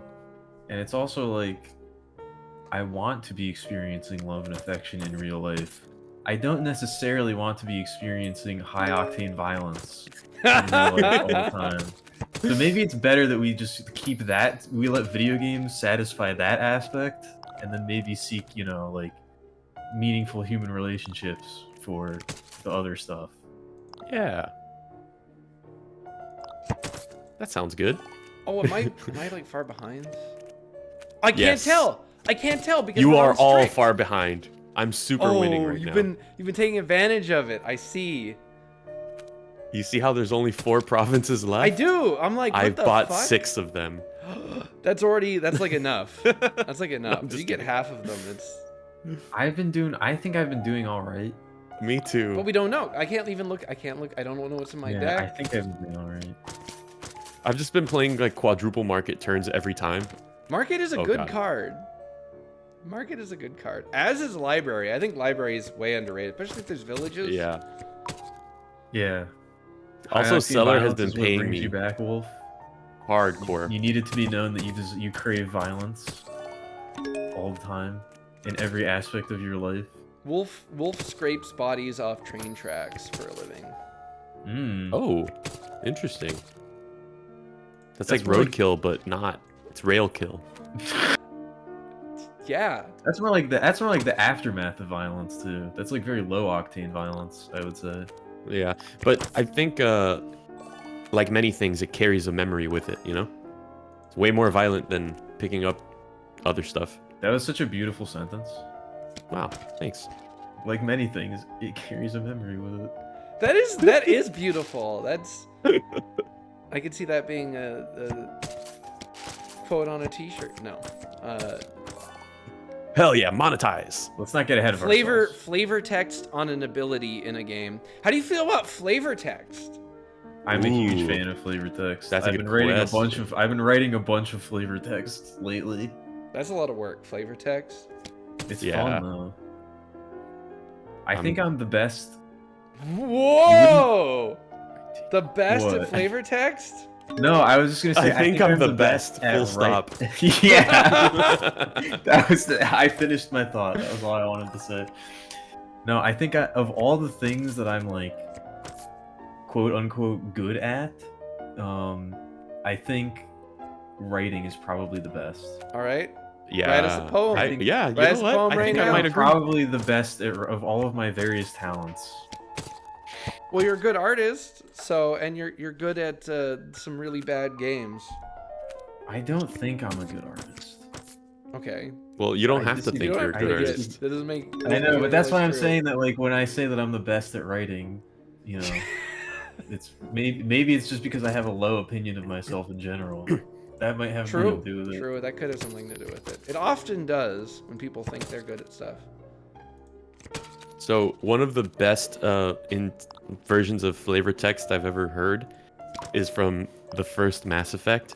There's like a codec that's crazy long, and it Okay, has a who won? bajillion entries. Victory! Oh, I who won! Get fucked! Oh, Loser! oh, won by one Ah, point! take that estate! Oh yeah! Woo! Holy shit, man! Wow. Okay, now that was a that does close something for game. me. Damn it! Oh, it wasn't close at all. I don't think so. Yes, it was. Shut up. Rilled away, rilled away. Anyone Wild. else want to get in? Anyone Shut else? the fuck up. Fuck. Woo, you were so ahead, so ahead. Yeah, part of it is trash talk. You know, you gotta. So that is something I hate about all these modern games and stuff. No Yeah. chat. No chat. Oh yeah, Overwatch 2 getting banned for saying fuck in text chat, which is already filtered by default. Okay, see, I can kind of understand where you're coming from. As a Dota player, I think maybe they have a point. Don't I play think those games. I think maybe they're correct to not have a chat. It's only really an issue in like team games. I've seen what happens when you let people chat with each other. It's not, you don't But really like, want it. you know, okay, so I played a lot of. Okay, I don't want to get into this. I played a lot of MTGO, and there's a chat in that, right? And if you don't like what someone's saying, you can just mute them, right? Because it's 1v1. That's But true. in a team game, it's like your own team member is saying the most crazy, fucked up shit, right? Mhm. And then if you mute them, then you're not getting all that great info about go top or whatever. All that great info. Well, I mean, to be fair, the people screaming in team chat are usually not the ones giving you the helpful info. It's true. They're also Those are usually not the usually- ones going pro. That's true too. I mean, actually, that's not true. If you look at Dota, that's actually the opposite of true. Those are the people that are going. Those pro. are the ones. Yeah. No, those are people who are like good, but they're not the No. top. Being No. like reasonable human being helps. No, No?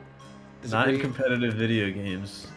Yeah, I think definitely in competitive video games. You'd Clear like. I mean, heads, not getting tilted. I understand where you're coming from, Churl. I know that it's a comforting thought to believe that, but I don't think it's true.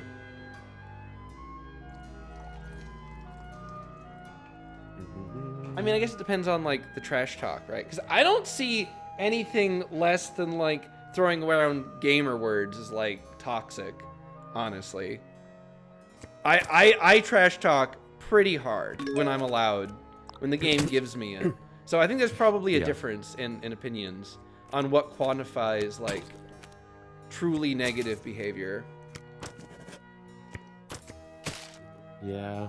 I don't know. I feel like if the response isn't just to cut it out completely, I think the response is to put self-policing sort of measures where you get like matched with people of a similar style, and then maybe there's like ways to incentivize being not a dipshit, you know? I disagree. Chat is talking about War Thunder now, I think, and I don't know what's happening. War Thunder is a pretty bad game from Okay. everyone that I hear play it. Yeah. Yeah. Well, Go with this. why play it? Why play it if you? Well, okay. I am not allowed to say that. I'm not How allowed to say that. I'm not allowed to how ask that European question. is it? Everyone I know who plays it is European. So Okay, I was gonna say, how does that fit into the stereotype forming in my head? Does it work for it? Does it work for it or against it? Yes. What about that as a mechanic? How Racism? reinforcing of your prejudices is the mechanic? That could be very interesting. Racism in like role-playing games is very interesting. Taking characters who are naturally very opposed to like elves or whatever, right?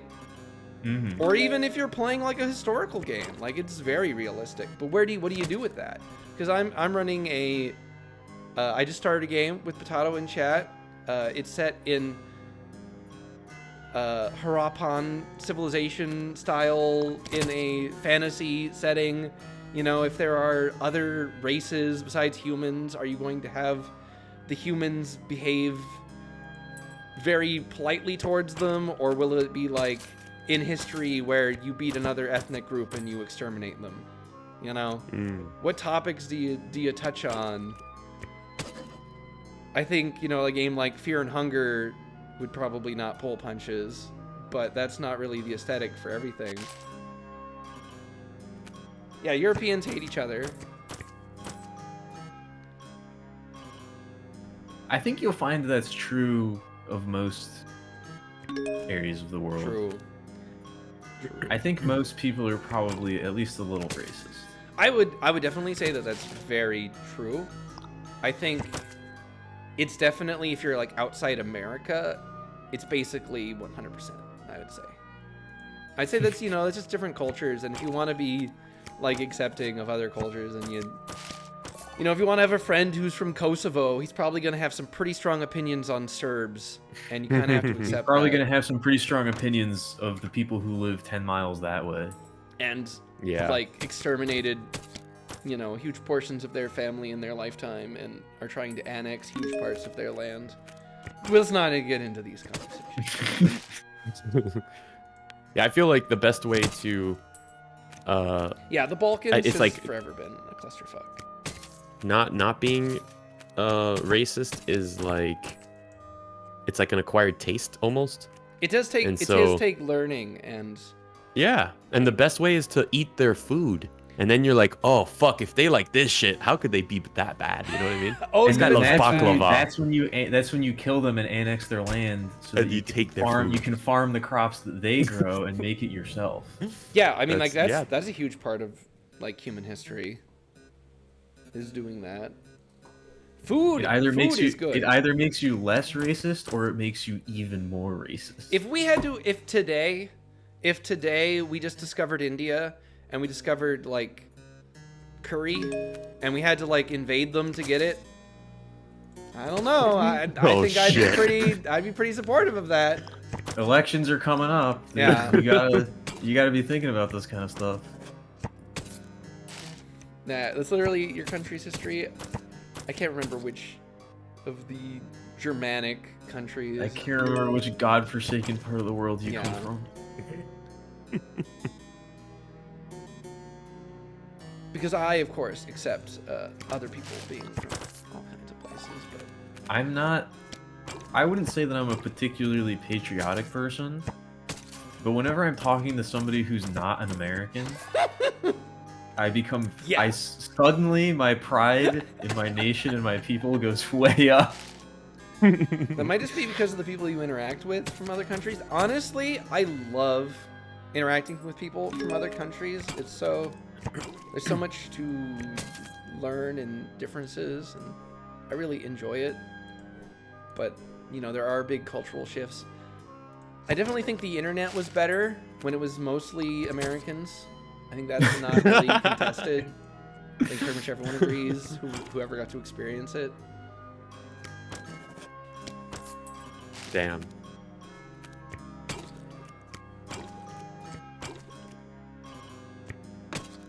Again, as someone who plays Dota, I agree with that. I've played too many games on US East where somebody is yelling slurs at me in Cyrillic that doesn't feel like that should be happening. 3, 4, 5, 6, 7. Damn it. Okay, now I can afford one. Didn't want to have to draw.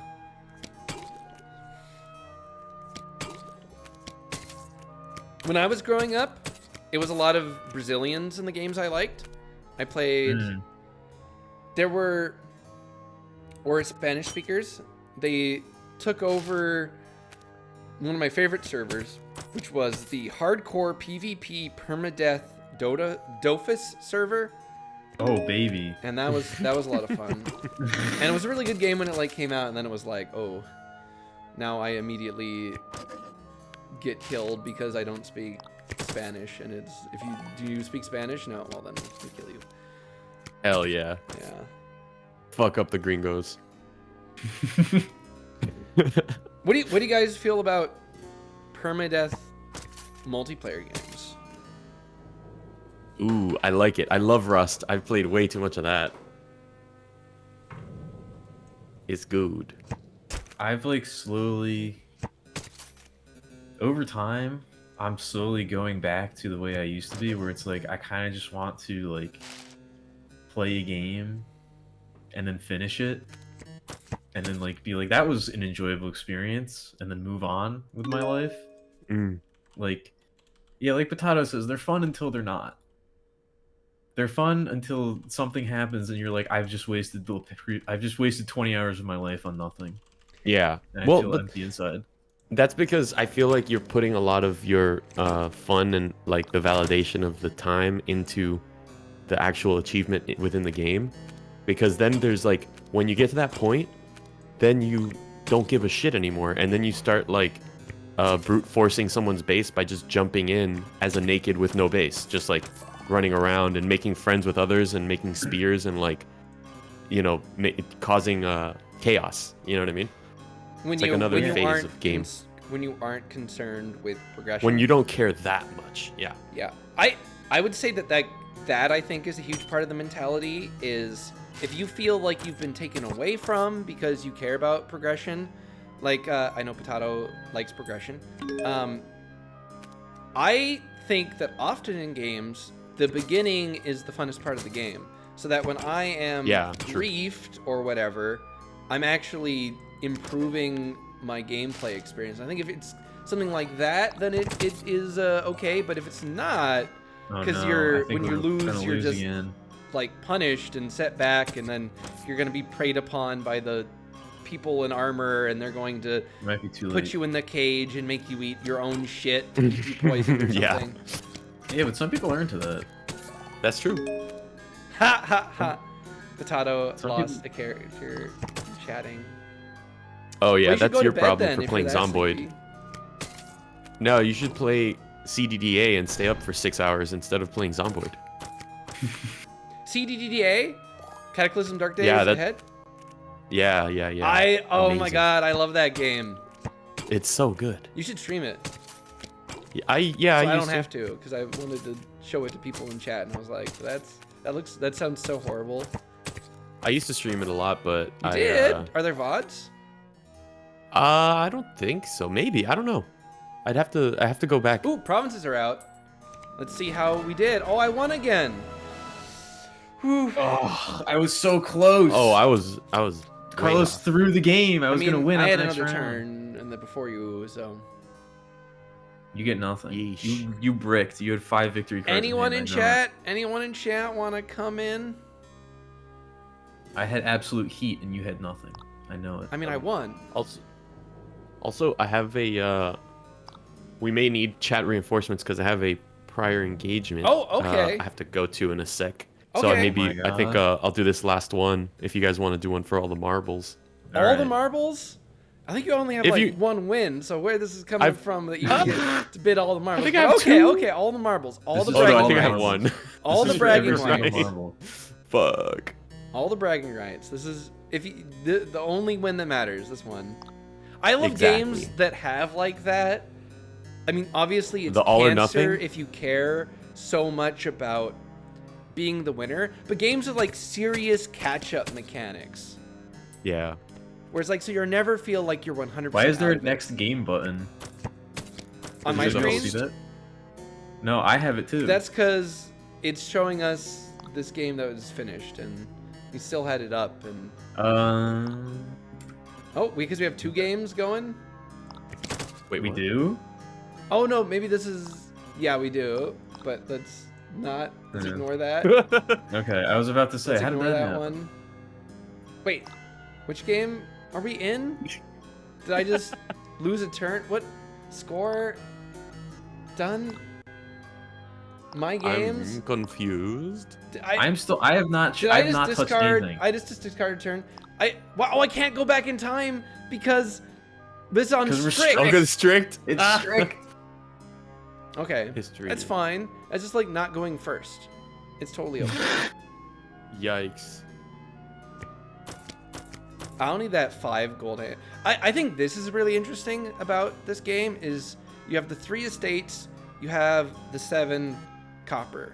You can get anywhere between 5 and 2 in a hand, and if you don't get, the copper in your one hand, you get in the other. So it's like, okay, what can I afford on my first turn? Or Yeah.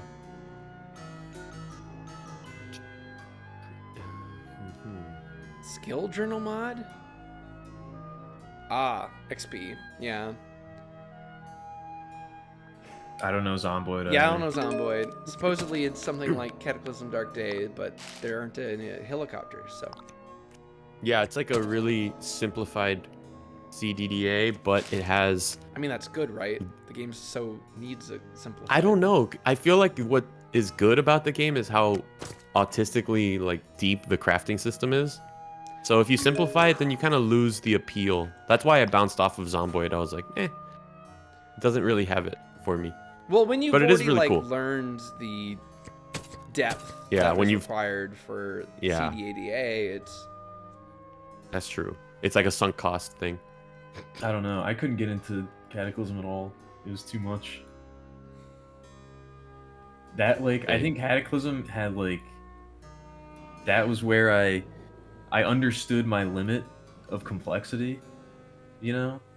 It's Yeah. how complex are you willing to let a game get before it starts taking away from the fun? yeah, like I it's a think- game well, where I think- you probably want to have the guide open. And Yeah, hate those kind of I things. totally. I feel like it's one of those games where you can develop very, very useful heuristics pretty easily. Like once you find a sort of crafting path, then everything opens up because it's not as tedious because it's not life and death every single time. It's No, more it, like, it is though. you know. It is. Well, no, it is.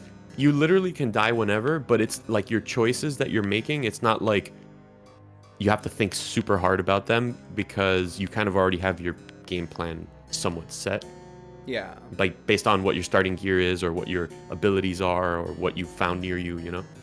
This is so Cancer, militias and witches. This is Yeah. another bad game.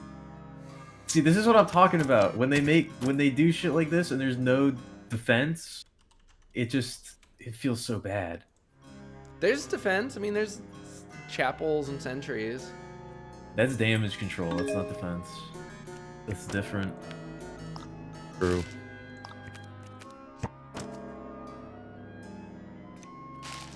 Well, I mean, enough damage control. Would you rather fix a bad, like, okay, fixing a bad issue feels pretty good. Preventing a bad issue also kind of feels good, but if you're the person handing out the bad, you would feel bad if they prevented it, but at least if they have to, like, fix it, I don't know. There's so many goddamn curses. Fuck you guys. This is gonna be annoying because we also can't, like, adding curses into the mix when you don't know how many points you have just like makes things Oh, much more yeah. complicated. It does. The strict version is pretty fun. I like not It knowing. is, yeah. Yeah. I thought it would be worse, but I feel like it's actually better in a way. Takes away some mental load when you can Yeah. like check things. Then you're like, oh, what should I do? That's one thing I think is very impactful in games is how much control you have and how good you have to play. Like, one huge problem with one reason I don't want to stream Cataclysm is you really have to like pay attention to not Oh, die yeah. when you're like in a city or something, at least if you're moving fast, right? Yeah. And Yeah, it's tough. you can just like die because you're pressing buttons. And that's like true of a lot of roguelikes. And one thing I really hate about Dominions is there is a lot you can do to influence like the combat, so it becomes very overwhelming. And I mean, like, that's like the appeal of the game and a lot of these games. Like, that's like the appeal of Cataclysm, but Yeah. if you could reduce it a little and still get the fun out of it, whether or not that's Yeah, possible. like I was saying, I think there's a very real, like, if you really wanted to figure it out, there's probably like a formula to, like, you know, how much can you add to a game before the new mechanics is like, this makes the game maybe 1% more enjoyable and like 10 times more complicated, you know? Yeah. Yeah, definitely not worth it because you could be using the brain to play something, to play the same game, the fun part, right? Yeah. And it's also just like, not every game needs to be the most complicated thing in the world. Well, that's all the curses, and now I don't have any witches in my deck, so at least I don't have to get rid of those. Oh, but there's still card draw. They do draw cards, but they don't give you actions back, so it's not like...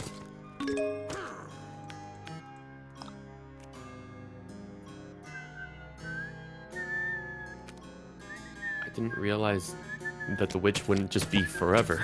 No.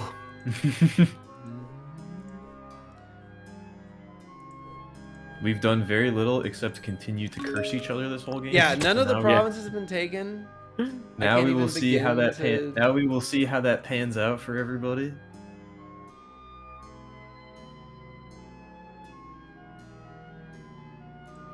I'll take a library. Yeah, I wonder about the game complexity thing.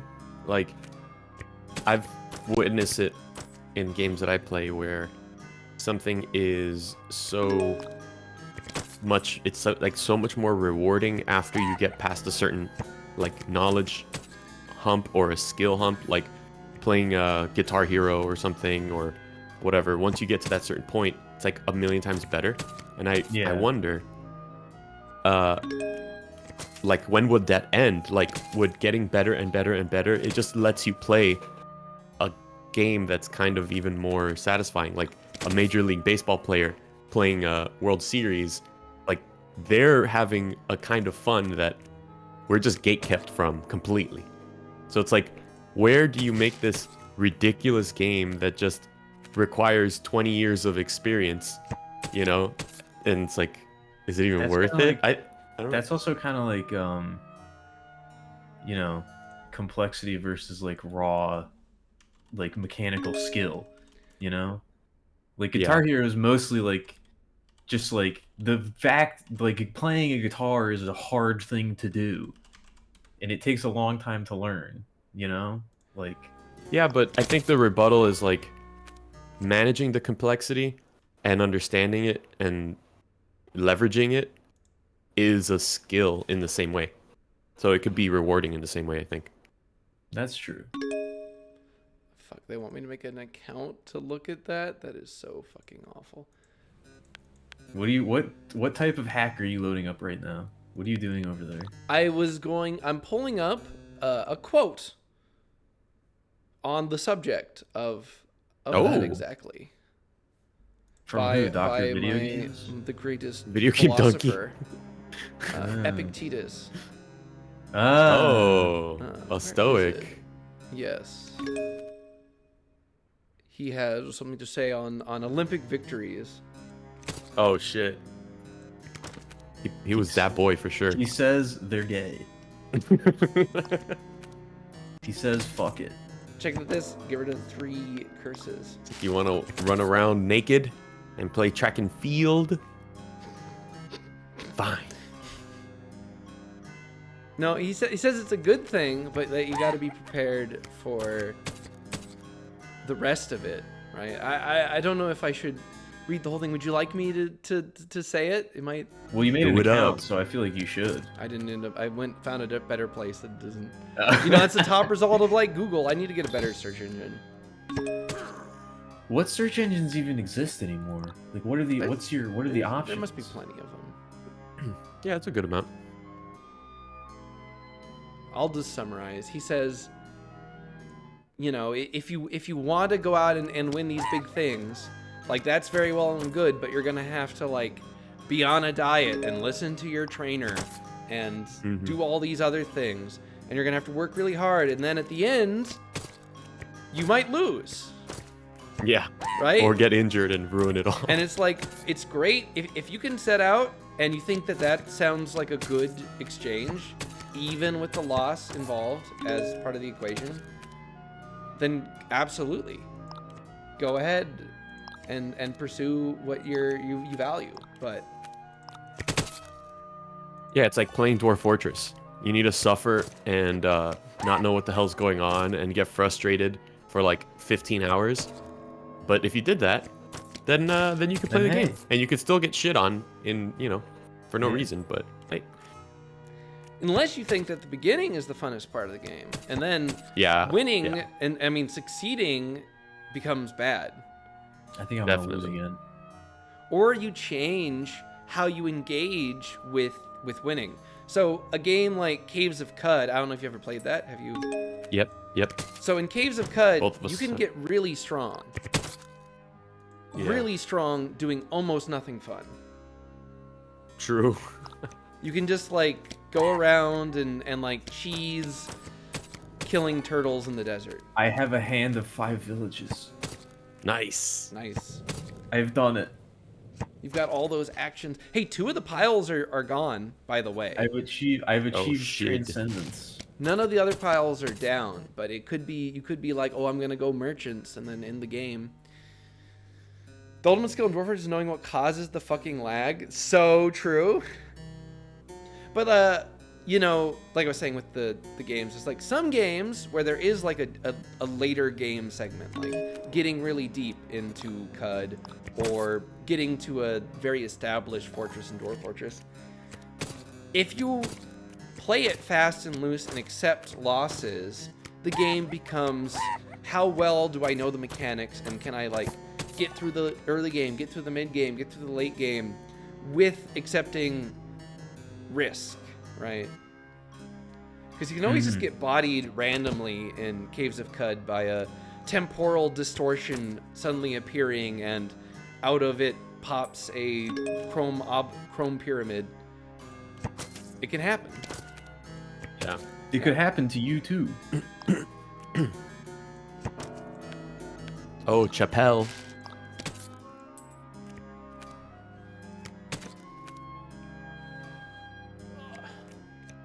Rut-row. Which one thing I really like about Cataclysm is if you do those things. This is something I like and something I dislike about Cataclysm. If you do the safe skill progression, like you have your recipes for leveling and stuff, Yeah. you can fall behind on keeping up with the Rild's progression because the monsters actually progressively get harder. Yeah, yeah. And they spread and all that shit. It's Yeah. tough. This is an interesting hand. I have a chapel, a merchant, a library. If I play the library right now, I will draw to my deck completely.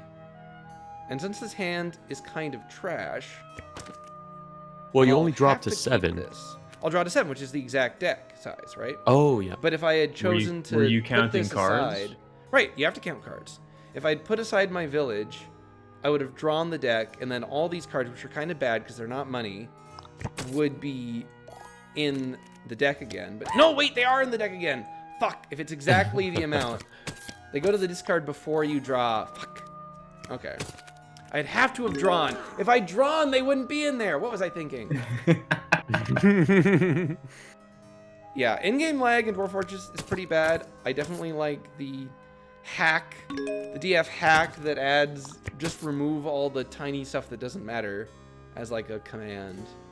Move the remains of a lizard halfway across the map, or No, My this is village hand. chaining is getting less effective. Yeah, they don't really do much on their own. Same I with need- like I trying need to at least- merchant chain. I have ways of drawing cards, but Should work pretty well with like council rooms. That's one combo I like to use is villages and council rooms, but then everyone else gets cards. I was gonna say council room slightly benefits my opponents, so I See, don't but want to use on them. this supply pile, only council rooms can give you additional buys. So if you were gonna combo like a ton of council rooms, the only counter to that is if they're also using council rooms, or else like even if you give them all their deck, they still can only buy so much. Yeah. Though of course you would need at least like $16 in your deck to make that worth it, or All right, let's see. I'm feeling good. will you get the victories? I did not Yes! get the victory. Yes! Fuck. Yes! Yeesh. Oh, that boy, what happened? Picture? A What picture? happened? I don't know.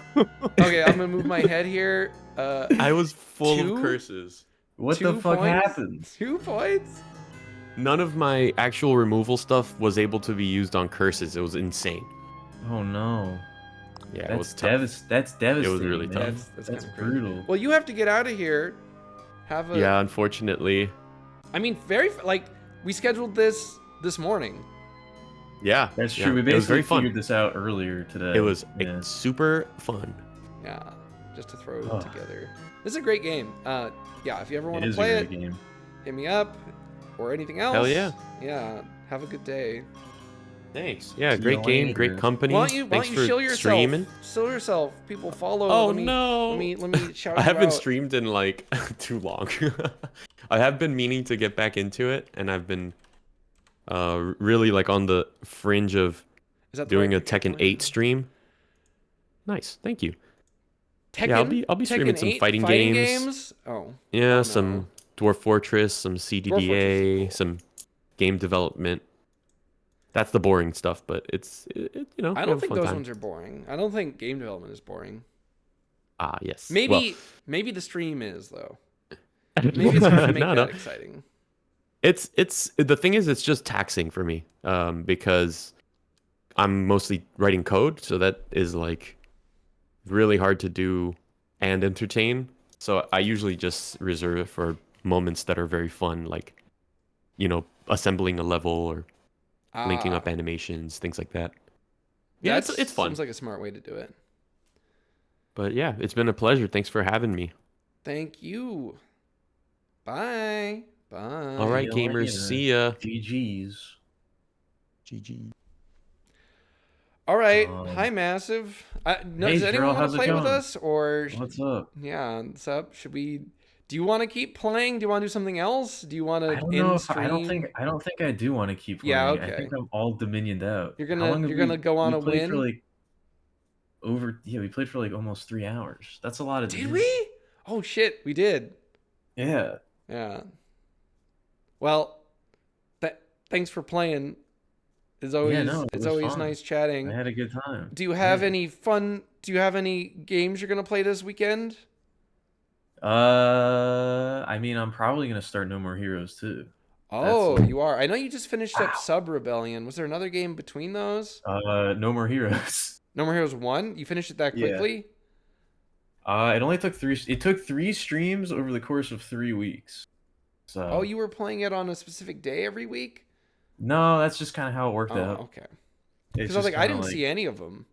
I know. Yeah, I was gonna say it was not like normally I try to do 2 game streams per week, but for some reason I did No More Heroes, I did art, and I did a couple like those random weird games that I come across. That Um, get forced upon you by your chat. no, the kind that I play of my own volition.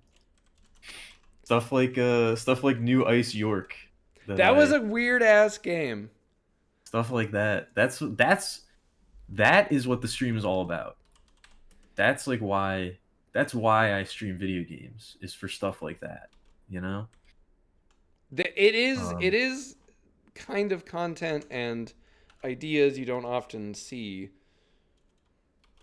I just like I like playing weird ass games and I feel like they're more fun with an audience because Yes, because they're often not actually that good of games, right? they're fun. Yeah, they're fun to comment and talk about and I feel like they're good for streaming because it's like what are the chances that any of the people in the chat have played New Ice York and Or will. also are like, I am going to go now play this on my own.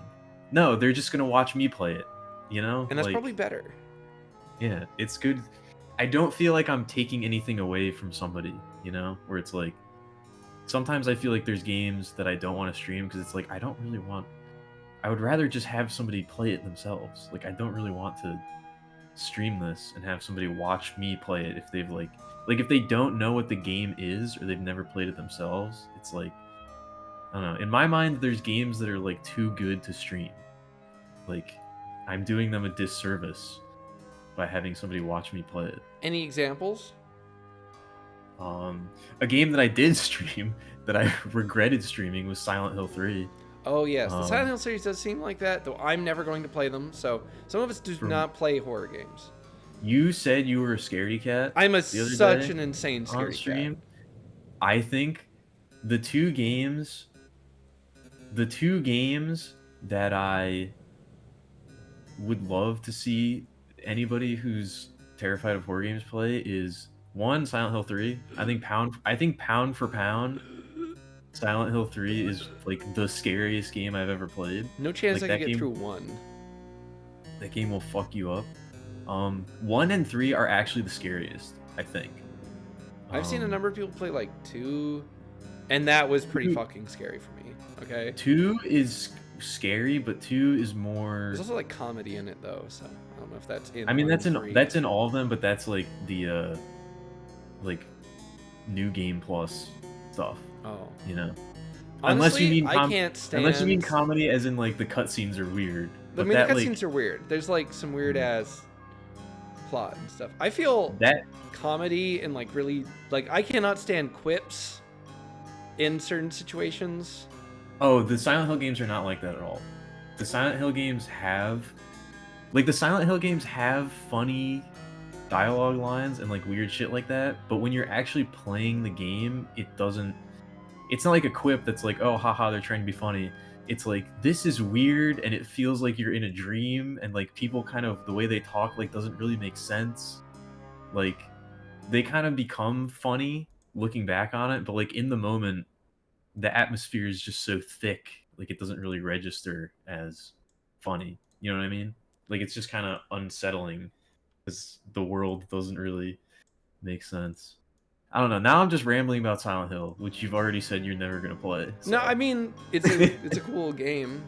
There's some chance I might play it as like a punishment. Yeah, that and Darkwood, I think. You were Hard. talking about Darkwood, or was it someone Darkwood- else? It must have been you. It must have been you. I don't know. Darkwood is a really, really, really good game, and I think you would probably enjoy it more as like a game to play because it is a straight up horror game. But Some it games, has the mechanics are so good, they're not horror games. Despite whatever else happens, like if the mechanics are engaging enough, I won't be. Yeah, well, that game is really engaging because it is kind of like a survival, like semi base building, semi like permadeath ish type of thing. But it is also fucking horrifying. And you Does it will have like piss your kill pants. screens and? No, but again, it has it's all top-down perspective. But it has extremely good sound design. And because it's kind of like a survival game, like you really care about like the items that you get, and you really don't want to die because it's going to cause a lot of problems for you. And Unless way that the beginning is the funnest part, in which case it's not a problem. you see, there's 3 different regions in the game.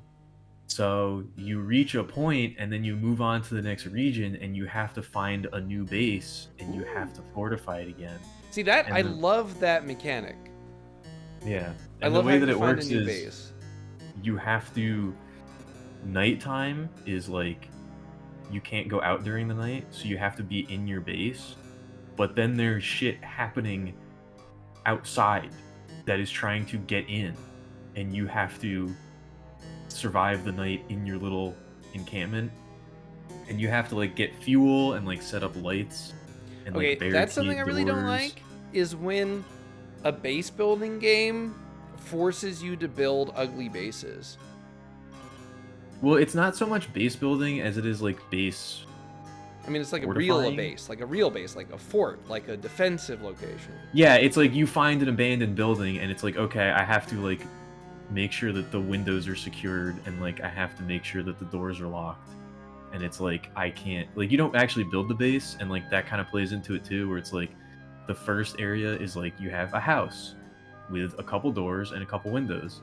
And then it's like the last area is like your safe zone is like a rundown, like half torn down building with a bunch of empty hallways that lead nowhere directly to the outside. And it's like you can't it's way more dangerous and way unsafe than the regular one. I see. And there's a bunch of stuff that like fucks with you with like sound effects and like weird like psychological horror things. I But it's kind of had the chat. top-down. I kind of forgot that we were streaming and I had the chat minimized. I mean, that's fine. Yeah, I guess that's true. So, if it's top down, I don't know if I'd be afraid of it. Usually, it's like any game where I'm actually like looking through my eyes, or Oh yeah, that's the other thing is that it's very it has line of sight. So it's like you have a vision cone where you're Ah. aiming your mouse and you I can't love see vision anything cones. outside of that. Vision And it does a cones lot- are one of my favorite things. Now, it's very cancer in some game genres where you're like exploring or walking around is like finding stuff. But I do Yeah. think it's in a game where like combat and really dialed in like realism is the purpose and it's like turn-based, then it's cool. But if it's like real time and a lot of the game is not actually combat, then what's the point? Yeah, I think Darkwood does it pretty well. Just because again, it's like a horror game, so it's like, you know, you have to like look around and like examine the environment, and like you can't see around walls. And it's like when you're running away from something, you can't see it Yeah. because you're looking in the opposite direction. You know, so Which I is think it works. realistic and horrifying, and you know sometimes you would rather back off. And Yeah. just the other night, so last. Oh yeah, you said this, yesterday. but I don't think you elaborated on it. You like got trapped because there were things lurking in the darkness. Is that Yeah. you? So I You were playing was, Darkwood in real life. Was it this morning? Was it? No, it must have been yesterday. Yeah, because last night I did art, but the morning of yesterday, I was down at the garage, watching a Oh stream. yeah, I think and it then was I a couple days walked ago because I home. remember I saw you go live Yeah, at like 2 a.m. 3 a.m. my time or like Yeah. 3 or It would 4 have been a.m. my like time. 4 your time or something. Yeah, I was like, what? Yeah, so that was me turning around and being like, well, I guess I'm down here for the night. So I was walking home, and I had the stream open I had been watching, and then ahead of me in the forest, I don't know what it was, but it was crunching branches, and so I backed off, facing forward, and frantically typed in chat that I was going to die, but made it back to the road without being anything, and I just, did not go home.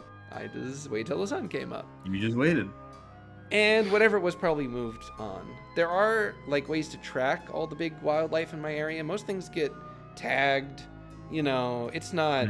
That's good. at It's least. probably not like a manhunter out there. It could be a human, which is the worst thing. But a human would probably aggressed if they were so inclined, or maybe not. But you still don't want to walk into something. Yeah. I don't take risks like that. I'm happy to walk through the woods at dark, but it's like, I'm weighing my odds. Yeah. Yeah. I mean, hey, you can just go retreat and you can play some games online. Retreat you routes know? are very important. Like not Yeah. just in like situations like that or in games like in roguelikes and stuff, but in real life, you don't want to have only one door or something. In real life, in conversation, True. in your own mind, you always need to you have need some some sort of exit escapes. strategy. Yeah. When the dark thoughts start to press in, you need to have a retreat route already pre-planned. Yeah. A lot of domestic violence cases are people trying to leave through the one door. Mm. And it's like, and the other person does not want to let them leave. Yeah. That's a sobering thought, I guess. So if you have two doors, you can leave through the other door.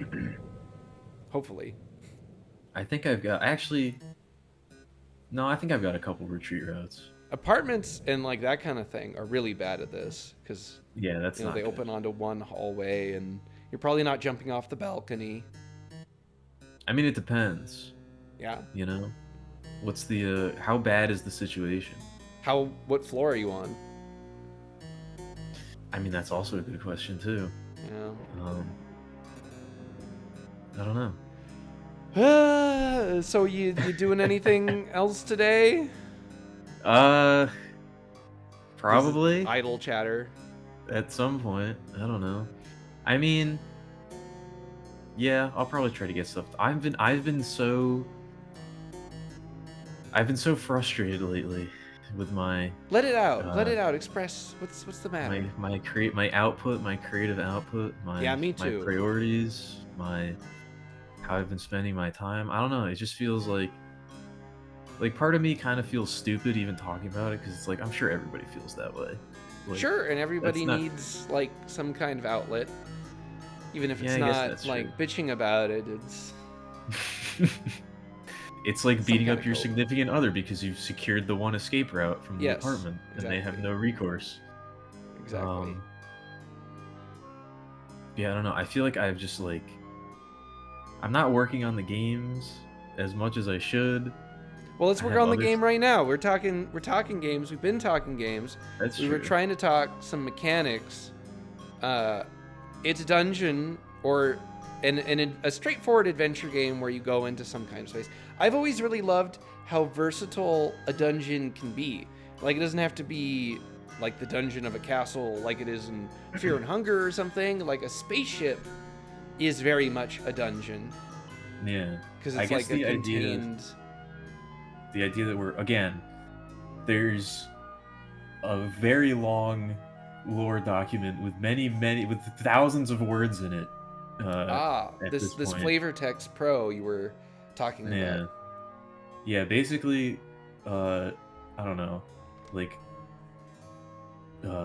last year, around then, I read the Silmarillion, and I was Oh, like, yeah, hell yeah? I could do that. Really? And now we're here. That was Um, the book, huh? Yeah, that was the one that really, I love set the it off. Silmarillion. It is very good. It's great.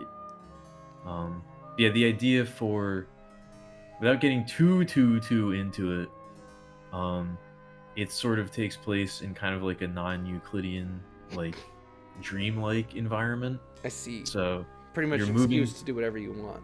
yeah, so you're moving through floors and you're like trying to escape, but the tower is like divided into layers, and they each kind of have their own theme. I love Dreamlands and that kind of. Yeah, and it's like when you leave a layer, you know, you have a choice of like, do you want to go to this one, or do you want to go to this one? And so you kind of have, you know, once you start to learn like what the environments are like, it's like, do I want to go here because it has, like, you know, drops that I'm looking for my build, or do I want to go here because, you know, I know what enemies there, and I'm set up to like totally wreck them and like breeze through it, where it's like, you know, this is gonna be tougher than this one, but it has good stuff, or like this one's gonna be easier, but I'm not really gonna find anything I want. Like, that's kind of how I'm thinking the setup is gonna be.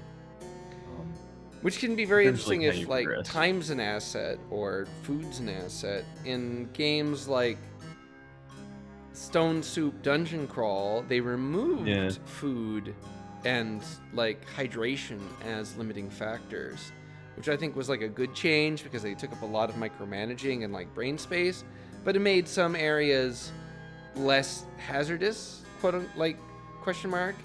Yeah, Like because they places were where there just was no designed to food or like chew something. up your stamina or your time or whatever. Yeah. Yeah, I don't think I want to do that Food?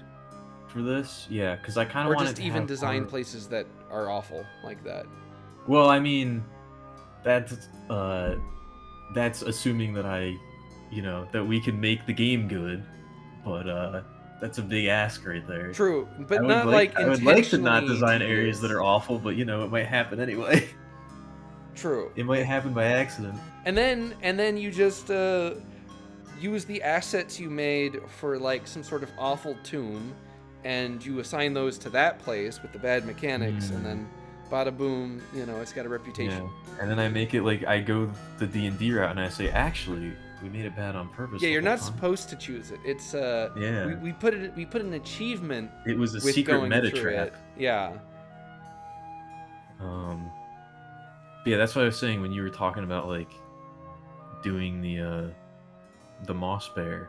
I was like, ooh, like a nice like mossy, like, I don't know, like somewhat rotted, like marshy forest, you know, where there's grass and dead trees and rotten wood everywhere, and you're kind of trudging through the muck, and then, you know, to your right, like the pile of moss that you thought was just like a rock or something, like rises up, and it's this horrible creature that was lurking there the whole Ooh, time. I love horrible creatures disguised as set pieces. That is definitely one of my favorite. Yeah. Yeah, you bump into the rock and oh, it was actually a sleeping troll. Yeah, The, shit like that.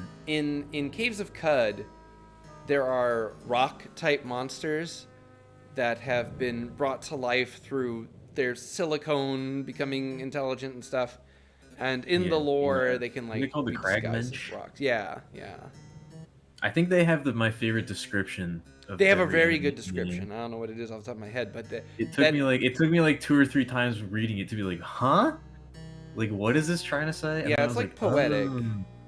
Yeah, I forget. it's like very abstract, but I think it's cool. That game has really good flavor text. It has really good flavor. Sometimes it gets a little bit too lost in its own sauce. I but think it definitely does that often. However, most of the time I think it's pretty good. if you're getting exposed to these things slowly, then it's great. I think a big problem with flavor text is if it just is one after another. Yeah. Lore. If it's If it's something you can skip and it's every once in a while, then you're like, hell yeah. In Caves of Cud, it's like Yeah. every little thing has like a page of flavor text. Yeah, it's like every little thing has a page of flavor text, and it's like if I press the wrong, if I like you're looking at your keyboard and you're like, if I press the wrong button right now, I could just explode immediately. So you feel like you have to read everything. Yeah, because no, that's you're- one of the things that I really dislike about that kind of game and that kind of genre, especially for streaming. Like I did a Cud stream. It was one of my worst Yeah, I've streams. played it on stream before too, and like I feel like I know what you're about to say, where it's like you do it and you make a bunch of progress and then you die, and it's like I really don't want to start from the beginning again. But okay, but the way I died was I didn't check every single like named creature or just random guy. Yeah. So someone Mhm. walks up and they look just like all the other kobolds, but this one's in steel armor or it has a paralyzing stinger. And like I even called it on the stream. I was like, but you can try to be as like good as you want, but sometimes you'll walk down a staircase and there'll be a guy right there and he's got a confusion ability, and even though you have really good resistances, you'll still fail all those checks and then die, and it'll be nothing you could have done, and you shouldn't have spent like 80 hours microing your trade in the desert because you could have like finished the game by then and never run into this guy. Yeah, or like you're walking around and you round a corner and that Snapjaw just happened to have a Mark III high explosive. They just spawned with a Mark III high explosive grenade. And Right, then all because of the a sudden game you're just completely meat. allows any object to like explode on the loot table. Yeah. Yeah. I think that's like I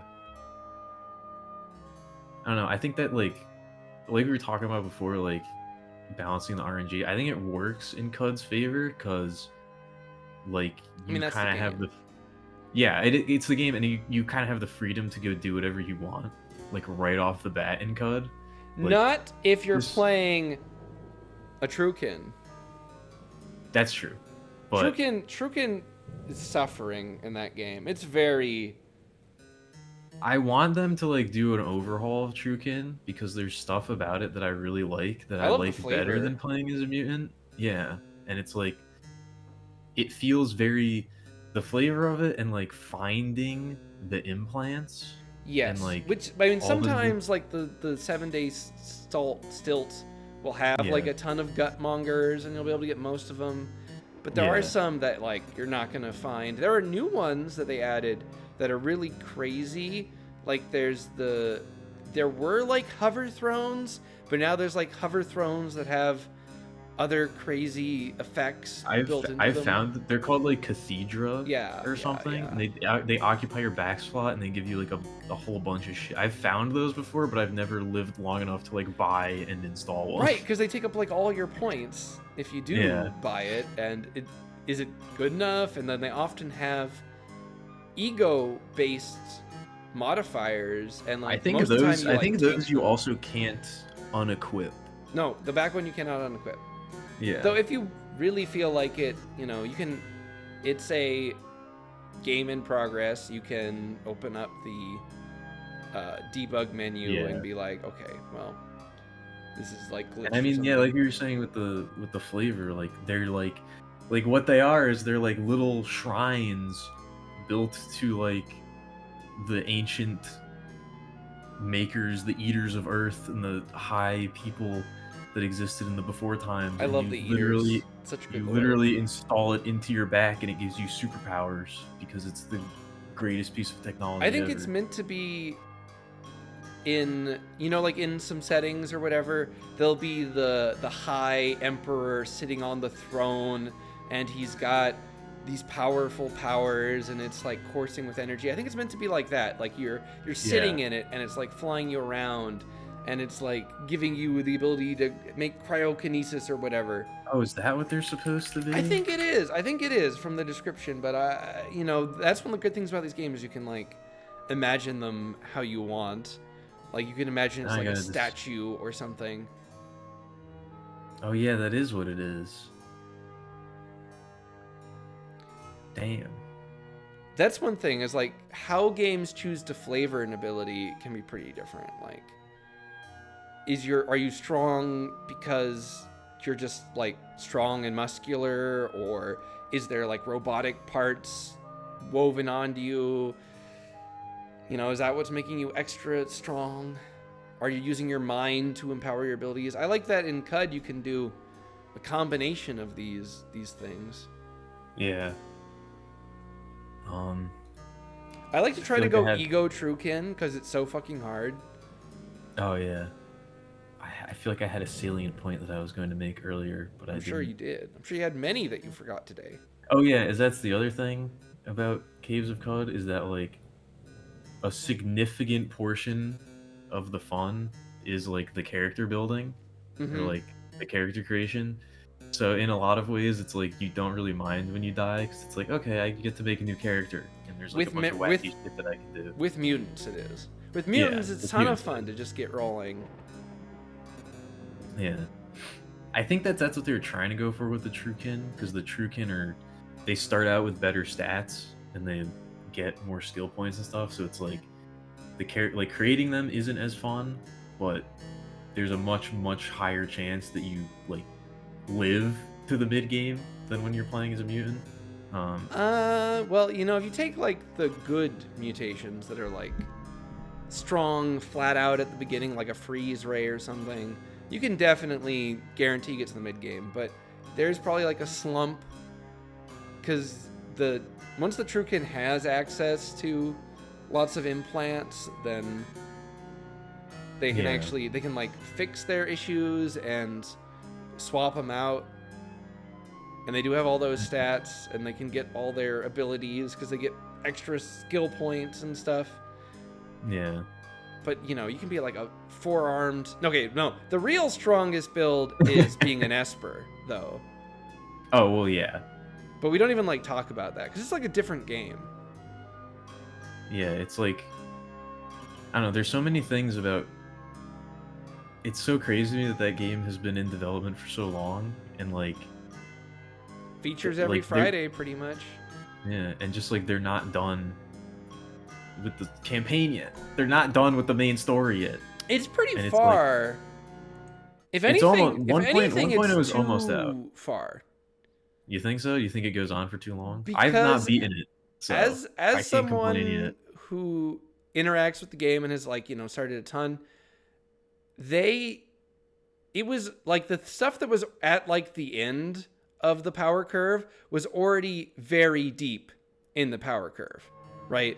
It was Mhm. it's unbelievably strong things. But they added a whole nother section at like the top of the stairs, and if you were to randomly like spawn one of those through some of the methods that you can, you know, they're beyond the chrome pyramids in bullshit. And most of the time in that game, the stuff that can kill you is more just like a check on do you have its counter, and if not, get fucked. Yeah. Do you have its counter, or do you know what this thing does? Right. And 'Cause like it's you have it's to go to about the to wiki do if it's you about don't to do die. something, and if you don't know what it does, it's going to kill you. Yeah, like the antimatter rays that make like little X's on the screen. It's like, oh, what does this do? I'll take a step. Deleted from Oops, existence. Wrong choice. Yeah. Sorry. There I goes do not 10 like hours. that kind of thing. I do not mind dying, but I do like. I don't know. It never feels good to lose when you feel like you didn't have an option. Though at the same You know? time, when you do know and you can beat those things, it can be kind of cool. But when you're on like pyramid number 10, and it's like, okay, well, I have to do all this, that. I have to burn another nuke grenade by phasing out of existence and then blowing up this plane of existence. Yeah, I think like that's kind of what I like about Caves of Cud, and like kind of I want them to sort of like lean into it a little bit more. Is I like the sort of like I don't know, like the tailored dungeons, or like Yeah, the like 3 or 4 of them in the game are all pretty yeah, cool. or like the pre-made challenges, because then like you're saying, it's like, you know, it's this one very specific thing that you have to overcome, and you have to like really think about it and figure out a good strategy, and there's like probably multiple ways to do it. And there'll And be then like it's like, variations on the challenge. yeah, and then it's like once you do it, you know, you've accomplished it. It's over. You know, it's not like a Chrome Pyramid where it's like, you know, it's a really tough challenge that you have to figure out how to kill them and get past them or whatever, and then they're just a random enemy type. You know, That it's like that can always just like kill you because your strategy to beat it rolled poorly. yeah, like that's why I kind of like the more set challenges, because then it's like they're fun to figure out, and then you don't have to like repeat it, you know, or like you're gonna repeat it, but you only have to repeat it like once a playthrough or something like Right, that. right. I don't And know. you know, you can try to beat it with different builds. Like maybe Yeah. maybe your build was how you could beat it before, but now you need to like use your mechanical knowledge. In I think like the first obviously like big one of those is Golgotha, Mm-hmm. and it's like there's so much knowledge that go along with it, and if you go through it unspoiled, that's a part I think you shouldn't watch people play. It is the most funny part to play through on stream, and I think if you are going to stream it, you should absolutely not take precautions there to prevent disease, because a lot of those diseases, that's the only place you're ever going to get them, and you might as well at least Yeah. get the entertainment value off Iron You might as Shanks. well you might as well experience what it's like to have your tongue rot out of your mouth. That one repeatedly happens to me forever. so much. That's the one I always get, and it's so I like annoying. don't get sick in Golgotha anymore. I mean, I yeah, can't when you remember the really last- play around it and you. I can't remember the avoid- last time that I actually got like a serious illness from there, and I think a lot of it is just getting lucky. Because there's been plenty of times where I did not really prepare and I still came out totally fine somehow. So And there are cures for all these things. Some of them can be a bit annoying, but yeah, and you have to track down a cure book. there's always one in Yeah, there's always one in somewhere. I don't like that. Kyakuya, Yeah. or whatever it's called. Okay, Unless- that is something I hate about CUD. The skills. The skills you learn through the water ritual. I love the water ritual. I love being Really, you able to don't like like that? interact with people and like benefit from water rituals. But the fact that there are so many skills that your build should never take because you can just go That- get them. Is fair. That is true. Yeah. I love them from like the randomized villages where like half the time you'll never be able to get the skill from it anyway because it's like 400 points to Mm-hmm. learn, you know, decapitation or something. The Truekin can implant skills in their heads, but you probably won't need to if you min-max and get every free skill pickup. Yeah. Though not taking those can be pretty nice. Like, if you don't take the Proletize, then you have like 300 extra rep there, and that could be like 6 locations, which if requesting locations was actually good, could be pretty nice. But I think they nerfed the locations you can get from the first village. I mean, like the dedicated starting one that's like pre-built and Joppa? stuff. Joppa is I really like taking Joppa because there was a very high chance you got told the hidden merchant's location. Ah. You could get the lily pad, which is there's a consortium merchant who spawns in the salt marshes every game. Oh yeah. And I he's think one I found lily that guy, pad like, hiding once. in the reeds who sent you. Yeah. But that can get you good gear. I don't know. Once you like know a bit too much of the game, it gets a lot worse. Kind of like Kenshi and things. There's some It games gets a where little like bit. if you have a lot It of gets a little knowledge- bit rote.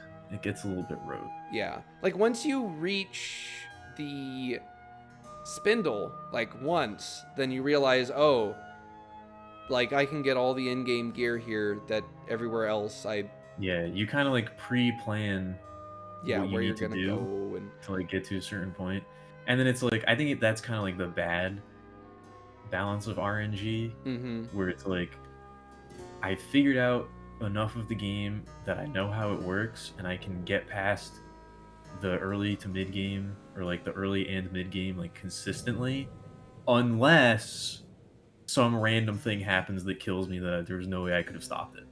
You know? And playing through the beginning becomes a chore when like that's Yeah. it.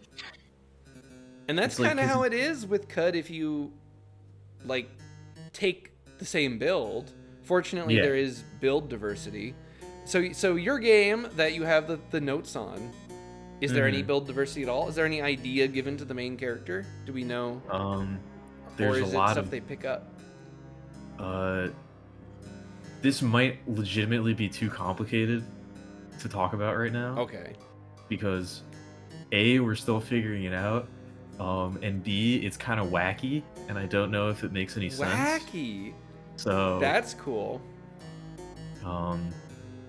but yeah, there's gonna be a lot of variability, I guess, or there's gonna be a lot of like scrounging and like planning things on the fly and like slowly putting something together, like Like as the don't think it's- build or as you making the game? both.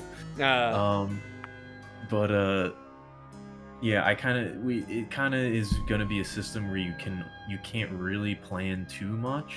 You know, you're gonna kind of have to just go with the flow a little bit. I mean, some people can't stand that. You know, very different tastes out there. Yeah, that's part of the I don't know. That's part of the difficulty, I think, and also part of why I like. I really want to try to make the game fun. With Like, those you know- constraints in mind. Yeah, or like just like the game is just like fun to play. That's know, a it's hard like- thing to shoot for. Yeah, it's like even if your build isn't going exactly the way you want to, or like you're getting unlucky, like you still want to keep playing because the game is just like enjoyable. You know, it's like fighting the enemies and like picking up the loot and like making progress is fun, regardless. As long as you which, can you know- still make progress and stuff. Yeah, But then if Basically, there's I would- no chance of failure, then that takes away from it too. It's, basically what I'm saying is I would like to make a fun video game. I would like to make a good game. That's I our would like main to goal, make a good game too. I don't is to make a really game want to that's make it a fun. good video game, but I don't really think that everything needs to be a video game. Or you know, I mean, there's different kinds of video games, right? Like I would love to Mhm. make something like like this, where it's a card game turned into a video game, or like text-based games or like visual novels. Those are different, right? Those are closer to a novel. We should start a podcast just called Idea Guys. Idea where guys, we we just talk about No, we should ideas actually for make games. something. No, Yeah. the thing Yeah, that we yeah. make No, is our no. conversation. Yeah. We need to make actual things. I'm trying. Churro. You're trying. I'm trying. Well, it's hard to come up with mechanics and stuff. One that I've had on my mind is trying to capture some of the good feelings I have when I play not Dominion, Plural. in a good game instead of that. Right? What are those feelings? Can you elucidate them? They're What are all the things good I hate feelings? too, so I don't know. I mean, all like of a the sudden, aesthetic all is of a very sudden, this cool. became a much more difficult project. Being a god who is fighting for the throne, right? Mhm. I think, okay, when you're playing Dominions, there are good moments. When you are expanding well or poorly, that's kind of interesting. You know, those starts where you're pushing out stuff. And then when you have like a big battle, that's pretty cool. It like a big impactful battle. But all the steps to get from the early stage to those impactful battles is not really that good. Min-maxing your research, doing a bunch of logistics. I mean, logistics are fun, and like that's the name of the game, but they're very tedious, and they're only fun for so long. So And basically, you want removing to those- trim the fat. I want to trim the what fat. you're saying. I want there to be cool battles, and I want there to be progression in your game. And so I was thinking about it like a deck builder. Here, let me pull up Clip Studio Paint. Okay. Or not, or maybe you want to get out of here. I'm enjoying yapping, I don't know. but I feel like I could keep going. I feel like I could keep going for a little bit. I'm gonna get up and go to the bathroom. Yeah, why don't you go to the 'cause bathroom? I'm gonna I change. haven't in like scenes. 3 hours. Oh man, so 3 hours without going to the bathroom? How do you live? let's not talk about. Okay. That We don't have living to in talk a about- house problems. All right. I'll be right back. I don't have a bathroom here where I stream from, so that's great. Ooh, when they're muted, you can actually see that there. Ooh. Ooh. What was I working on in this? I was doing art for the Tenra Bancho Zero game I'm in over on Whiplash's channel, which we will be finishing up that game on Friday. And actually, I'm supposed to record some stuff on tomorrow or something. I have no idea. Please follow and check that stream out on Friday.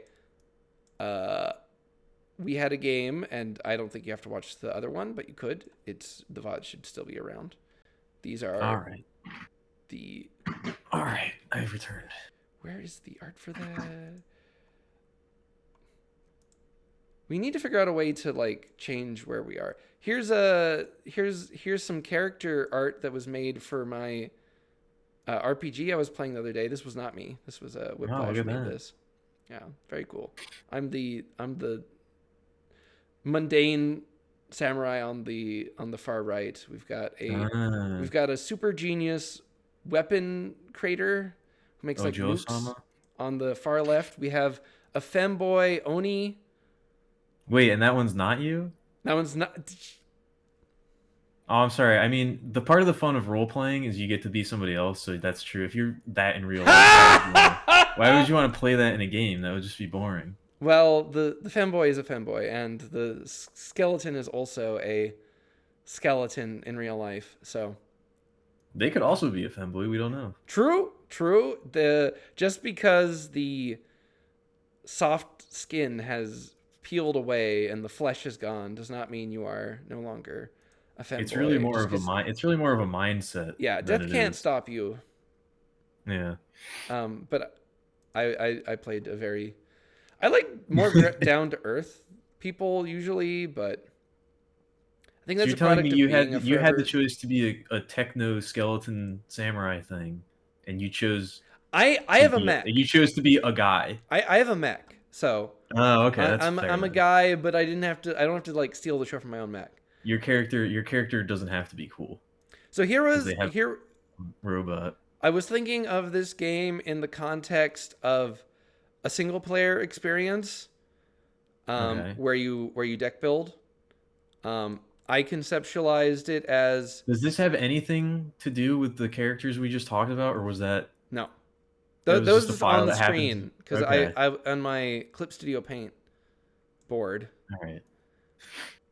This is a concept of a Dominions card game, right? So these are cards. I see Maybe them. I should change the category. These are very poor. I mean, I could use a rectangle thing. I should be able to draw a rectangle, and I probably could if I was.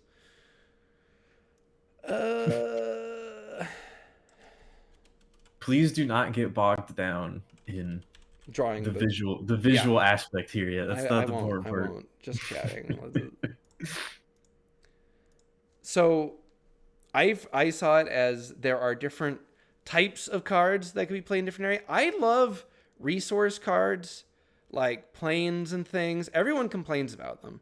And then Magic's still a better game than theirs. So I think I like them because I think that they offer way more design than space. they take away. Yeah. I 'Cause mean, it's people like when complain you- about Mana Screw, but that just means they're bad, right? Like, I was about to say people also complain about Mana Screw, Mana Flood, and it's like, well, you're supposed to design your deck in a way where that doesn't happen. and then they want to shuffle that's- their deck in a cheaty way, and it's like, oh my god.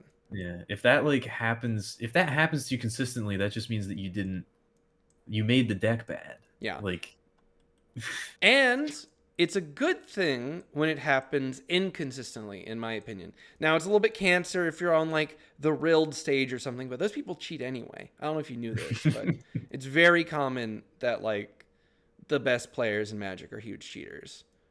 Is that very common? It's very common. It's very Okay. common. They're not making it to the top table without being able to pocket an ant queen or something. Or like shuffling. You know how people How shuffle outdated decks? was that reference, by the way? I don't. If you had to guess. Okay. Google Ant Queen, MTG Finals, cheats. Okay, apparently, where is it?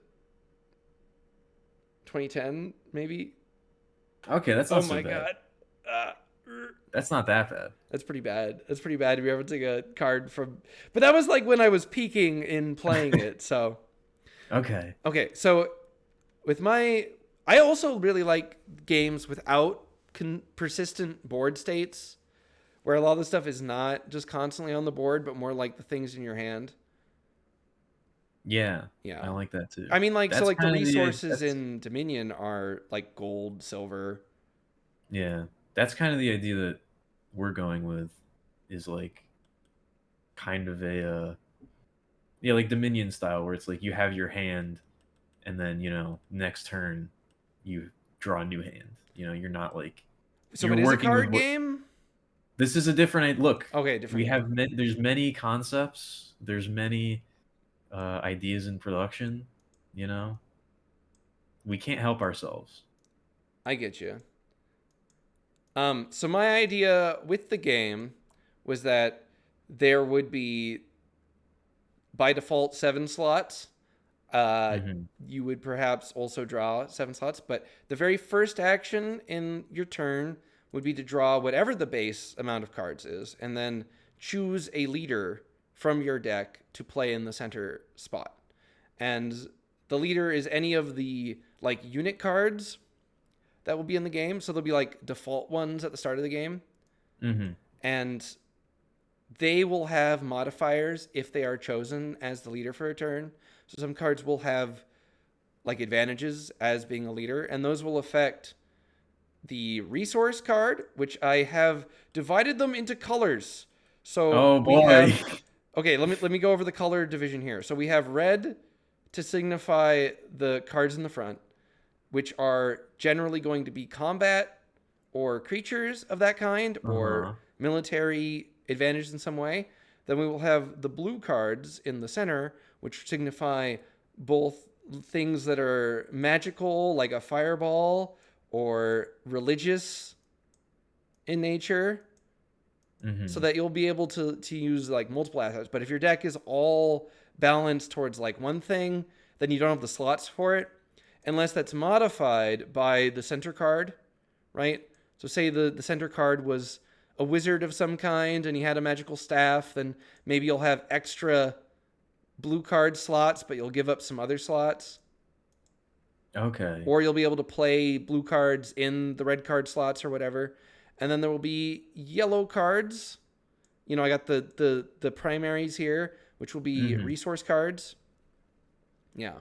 And then there will also be the combination of the colors. So the gold red and border yellow cards. will be orange, and those will be playable in the front or the back. And then like blue and yellow would be green, which would be like, foresty spaces and those kind of things. Natural sites of magic, which would make sense for the resource and the magic. And then the blue and the red would be purple, which would make sense as like combination units with military and religious and like leadership. Advanced color theory. Yeah, the color theory is deep, and then you would have cards that couldn't be played in conventional manners, which would be your white and your black cards. And there we go. Then you would instantly know where a card can go. I've already designed the color aesthetic, but what about the rules? Well, Those aren't important. those aren't important. I was thinking that you would build the deck at the start by combining epithets of your faction or your god or whatever, and you'd be like the god of storms, fire and moss or something. Mm-hmm. And then those would give you, my handwriting in this is horrible and in real life, that would like change the starting deck. That's what like the modifiers would do. And so you could either have Okay. like random choices or randomly assigned ones. Yeah. Anyway, that was my design. And then the enemies would not actually be parallel. This is a big thing. Is in like deck builders, there are parallel deck builders or ones where you're balanced with what the enemy is doing. Like in Dominion, right? We're all playing exactly the same way. Yeah. And every encounter is that way. But I think a more interesting way to play like a single player game is to have different encounters have different mechanics. And I think that's, like something like Slay the Spire is you're not building a deck that can kill another player, right?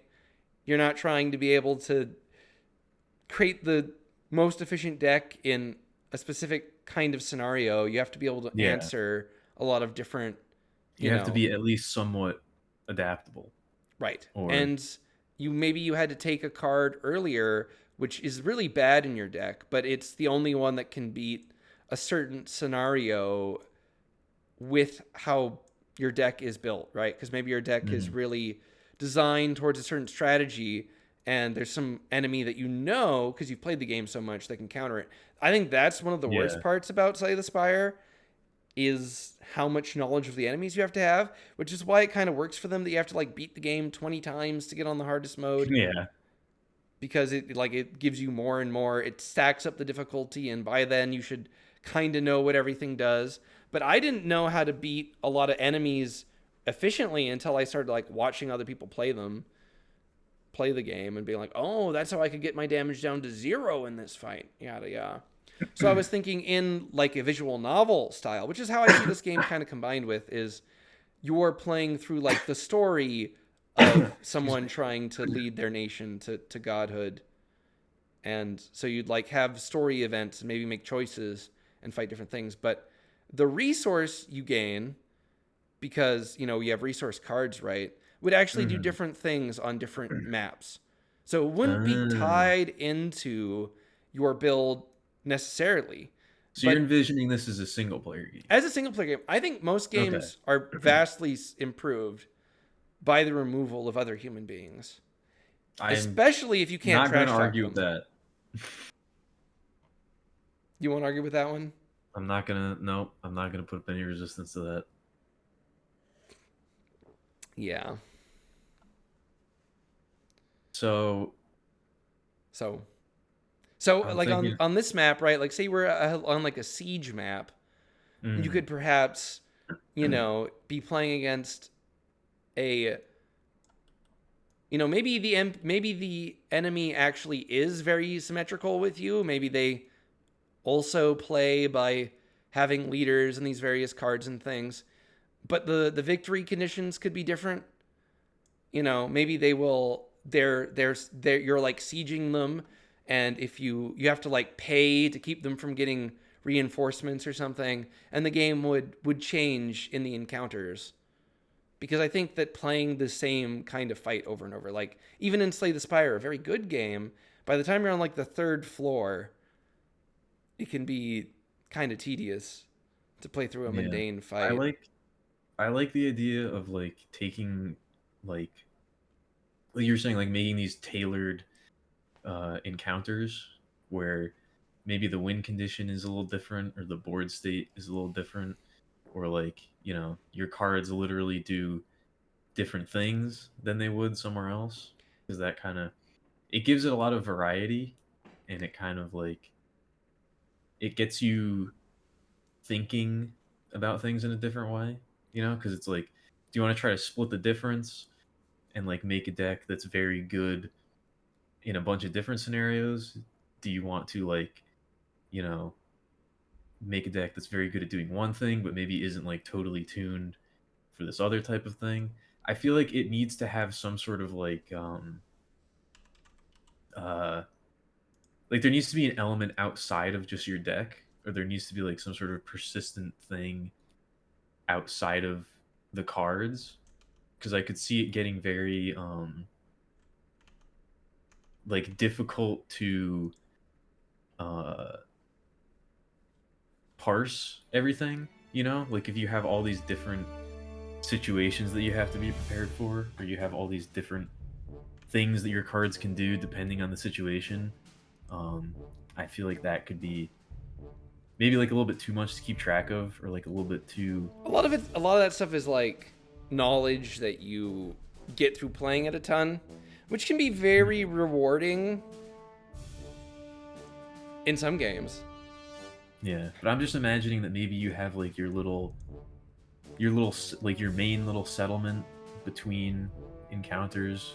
Oh, where you can, mean maybe- the like downtime kind of?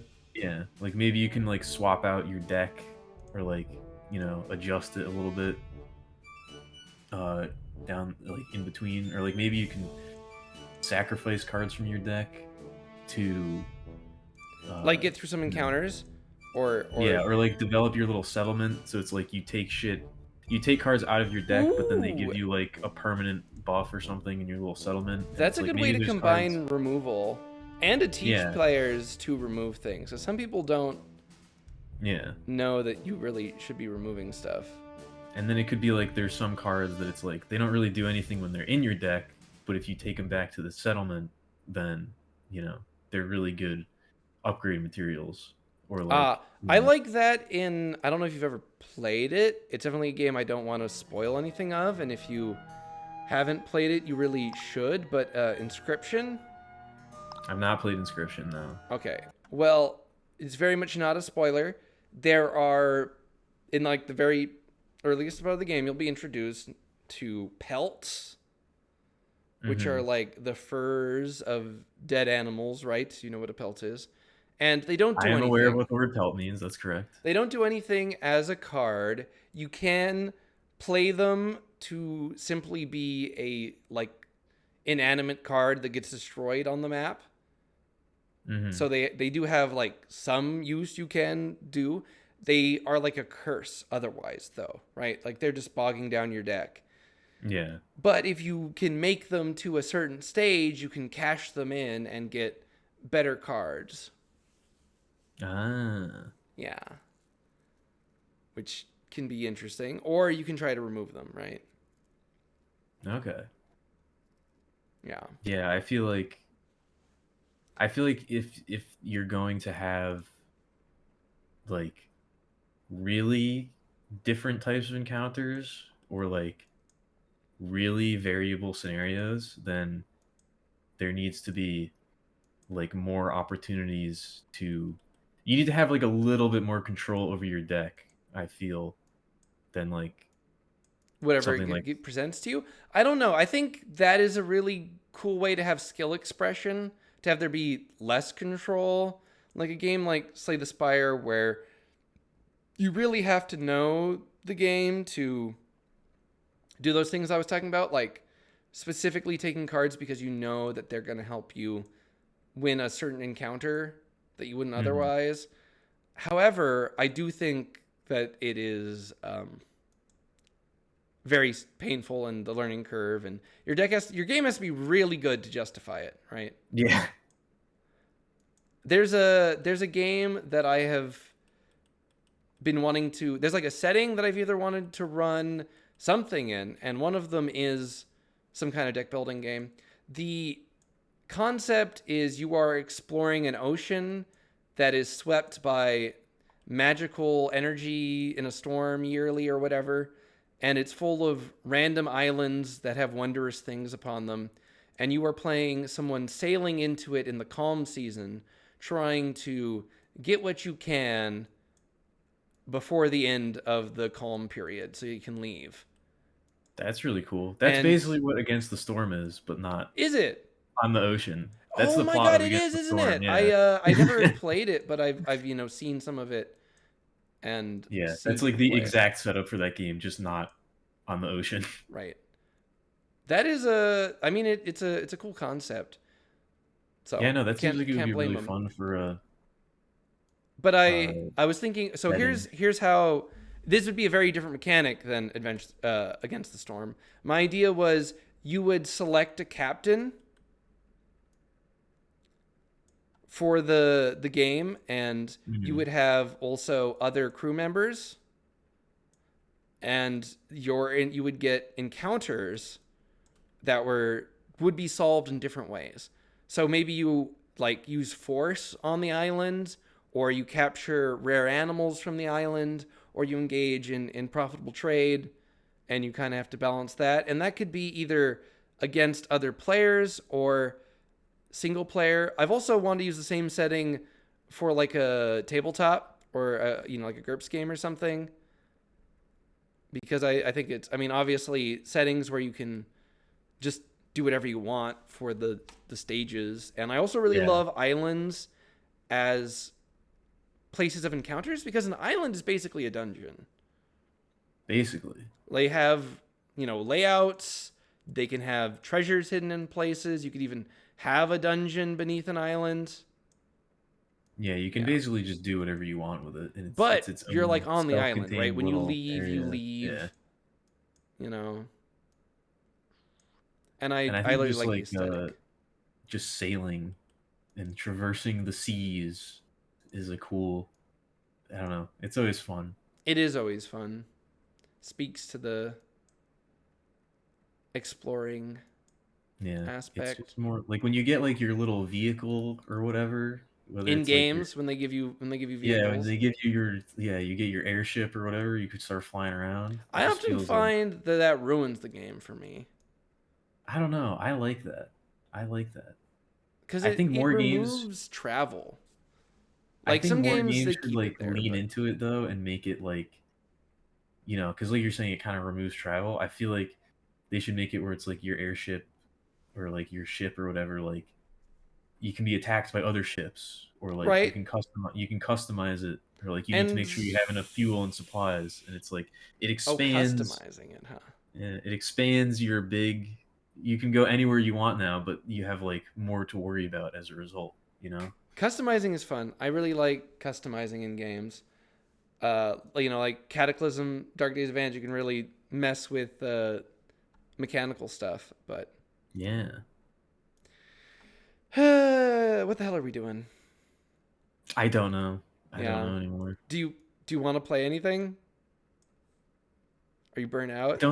I don't think so. Yeah. I think I'm good. I'm done. I wanna show a game that I think is a good example of game design, Okay. and then we will. I don't know. We can discuss it very briefly, but it's called Renowned Explorers. I've never heard of Have you this. ever heard of this game? No. It's have by a studio called Abbeycore. That is a great name. It is. Oh, this is a very silly looking game. Oh, it load? Okay. I had tried it to load it. Oh, I googled it. Oh, well, it did come up as the But back. yes, it is a I very tried it. silly looking game. Let me just. I stand by my statement. Let me just pop it open here really fast here. It is an adventure game with a lot of go to bed, potato. I told you a while ago, huh? To make me, Are you straining yourself to watch this of all Yeah. things? yeah. Of Good all things night. you Good possibly night. do. Mwah.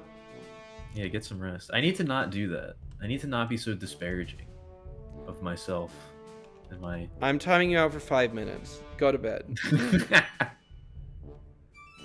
Oh no! It I need to deleted your do it. messages. No. I forgot that it does that. I didn't want to delete your messages. They're on the stream. So, in Renowned Explorers, you choose a cast. Oh, I can't unlock all these people yet. I accidentally deleted my save file. I had like beaten the game entirely, which is why I probably won't stream it, because I've already gone through the whole game so many times. But You've done everything there is to do. let me hide chat here. So you have a different crew now. They're not like, you don't design them, right? So there is like balances, and there are more advanced. You can have builds and the team you want or whatever. They have Yeah. different they have different perks, which are like their base stats, and those affect the options you get in things. They also affect your roles in encounters. So like being a diplomat is going to affect all kinds of situations where you can diplomatically get along with things. It'll also provide you a bonus roll when you're making yellow skill checks, even if it's not like the main, because there's actually see. a variety of skills. And then even they even have their own custom skill tree and attacks. So like this guy has lower defensive Oh my stats, God. and he has like a very powerful physical damage attack, but there's also He's also got wings. he's also got wings, though I don't think the wings do anything. Maybe he's actually got very high movement, so that does affect Okay. it, right? Because they have all these different little stats, and the game's balanced in very interesting ways. There are 3 forms of dealing with your problems. There's aggression, there's deviousness. Let's random accrue and just go. You'll start off on one of 3 starting missions, and then from there you get to choose from different places to go on your adventure, and you Okay. will have there is like a routing thing, because you'll want to go on the ones that give you certain rewards or whatever. Let's Alright. not go through the tutorial. Each of the See, look at that. encounters, Capable tutorial right there. if you know what you're doing, you'll know like, oh, this is a wits challenge on the starting island, so it can be this, or this, and that's pretty cringe when you know it that well. But you know, you can just go to it, and then you'll be given You some obviously kind of never reached encounter. that level of knowledge, right? Never, of course. But I mean, like, it's cringe that the game wants it, and not that you can learn it, right? It'd be even worse if the game expected that of you, and then you could also not actually learn it. So you actually have success rates, and they're often quite bad. Like we have 26, 27, Oh, yeah. but we can also They're basically choose, all the same. We can choose a no roll where we get some minor thing. There's also a mechanic called tools, which you can use to boost it. But you can see like, oh, different people are different things. That's partially because of our build. We didn't go with anyone diplomatic. Here's the tutorial green event, status event. Sometimes your crew finds opportunities to promote itself shamelessly in the eyes of the locals to gain status. However, say something offensive or make a wrong move and no one will like you. In the later missions, they won't like tell you that straight up. What they'll do is, you know, oh, you've come upon a hut and they ask if you want to give them a massage or something. Anyway, Ooh. different characters get different rewards from things. They have their dice roll is hidden behind a wheel, which I think is pretty cool. Oh, you got the skull though. You got the skull though, yeah. So oops, Hojo spoke ungracefully about Hojo the was accidentally savages that have to be racist. dealt with, which has Oops. offended the locals. Right. Let us try a different event. And even the connections that you take, some of them will cost you food and some don't. The crew is walking through a seemingly broken landscape. Suddenly, Hojo finds a small piece of iron. It looks like a broken Viking sword. The crew starts investigating. We look carefully. This is an ancient Viking battlefield, blah, blah, blah. After 40 minutes of investigating, Agatha finds something. So if we had certain abilities, which some of the units could have, Is there time? it'll change this. There is a resource. It's not timed, but Okay, well, it said after 40 minutes or so investigation, which is a very specific number of minutes. that's, you know, part of the story event, right? Okay. So we find a shield, and when you find artifacts, which is the name of the game, is finding artifacts to boost your renown. The way you win the game is to have lots of renown, but you can get there in different ways. You can focus on getting money, status, research. Yeah, those are the methods of gaining other things on the world map, which is a totally different screen, right? And you can get them through being devious, aggressive, or friendly, and it isn't like tied to one. You can be devious about getting fame or devious about getting money, right? Okay. This thing gives us either a secret, or we'll get more resources from secrets throughout the rest of the game, which will obviously be a lot over the course, but maybe you get more out of it early, or we get the special unique item of this, which is all fighters gain 10 armor. You could take a team that was entirely fighters. None of our units are fighters, though. This is an insane item So probably if you get not that that and you are fighters. We'll take a secret just to take it. So there are resources in the game: gold, status, research, and you can boost how much you get from them to like specialize in, but you'll still want things that you're not good at because they'll give you other stuff. Let's just quickly get through here, but like this route takes 0 to get through. The crew takes a little time to rest and have a picnic. That's when a classy looking man approaches you. Excuse me, could I try some of your jambon with goat's cheese? So there can be different events here, like say someone's really gluttonous and greedy, they won't want you to give anything up.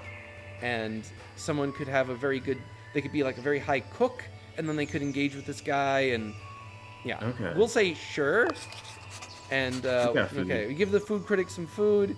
He gives us a lobbyist, which is our entourage. You even have all these helpers you can build up. Oh my who will god. Boost your things. Like I this, did not expect that to happen. This guy gives you bonus stats to status. The lobbyist gets you more out of your status, and they get progressively more expensive. Anyway, I see. you would ideally want to hit as many events as you can, which requires some level of pathing, but we'll just go to the end. Every map has an end one where you will compete for a high tier item. As the game progresses, those final ones will be very long with many skill checks and many chances of failure or benefit to have things go your way or not. That can really change the boss fights. We find a Viking boat, blah blah blah, an intact Viking ship, blah blah blah. This is when you meet the antagonist, an incredibly sexy adventurer man of great skill. The crew is stopped by a familiar face. The French explorer Rivalos. I would say Rivalo. Number like 1 in the rival. most promising explorers ranking. He laughs. Thank you, amateur. How very lucky you are to find this fine Viking boat. Just after me. Under Rule 24B of the Explorer Mandate, fellow explorers should help each other out. And I really need this treasure to affirm my number 1 position. Your help will not be forgotten. Well, maybe. Explain that this is your treasure, right? So we're not going to let him stop us. He is going to delegate the fight to one of 3 possible bosses. One of the Minions. 4 kings. Yeah, he's got 3 minions, and each of them has their own Oh, look at that kind of loading screen. personality. So Oh my god, there's tactical combat. there's too? tactical combat. There's tactical combat. So not all the overland map. So when you're on the map, some of them will engage you in combat. Some of them are very perilous, and some are not. There are consequences to losing. If you lose, the game is over. So that's the consequence. that's a consequence. There are ways to slightly. That is quite a consequence. You're right. There are like. Anyway, we'll get into it. The way you beat challenges can also affect your results. So if your build is very dialed in to one way of resolving encounters, it may lock you out of good events. So if we had gone fully devious or aggressive, we wouldn't be able to get the friendly. So each of this guy's minions prefers certain options. Aggressive. She thinks we're a brute. She's going to give us... she's going to hate us and perhaps work against us and other things. Devious. She'll appreciate that we didn't resort to violence, but she won't like it. If we resolve this friendly, she'll be very pleased with our diplomatic approach. Now, what does it mean to be friendly against the hell? people thugs? Okay, they started it, but these guys aren't necessarily our enemies, okay? They could just be some bros. So we'll send over Agatha von Brunswick, who's a nice old lady, and she's not going to fight this guy with the club. She's gonna try to impress him with her skilled speech, and then he's off the map. So she has talked him out of the fight. And so different things will have different things. So we have, and okay, up here on the top is how the encounter is going. So we're friendly versus friendly. All of these things have modifiers, so there's a different one for each state. They can also be friendly, aggressive, or devious. So like if you fight someone who's a con artist, maybe they'll be devious or aggressive or whatever, right? Each of the states has a modifier. The parity ones, where you're both the same state, their modifier will be to reward the person who breaks it. Okay, yeah, I see. And then If the you ones smack, where then it's you're a using, powerful now. then certain ones will have weaknesses if they're against each other. I'll demonstrate. So we're gonna send over our leader here, and you can look at their map. I mean their skills, and there's some iconography that you can use to tell things. So we have a shovel with 100% hit chance. We have an excite with 100% hit chance, and their faces are complete. The try to enrage, we're not very devious, so we actually have a failure chance. And so we're gonna go for it. Up here on the top, we've progressed bars to change the stance of the encounter. Okay? Yeah. If you use an action, you'll flip it one tile. Oh, he's still standing up there. But if you move it Watching two, them fight. yeah, they're up there being happy. Or if you use devious, they'll be crying on the edge of the map.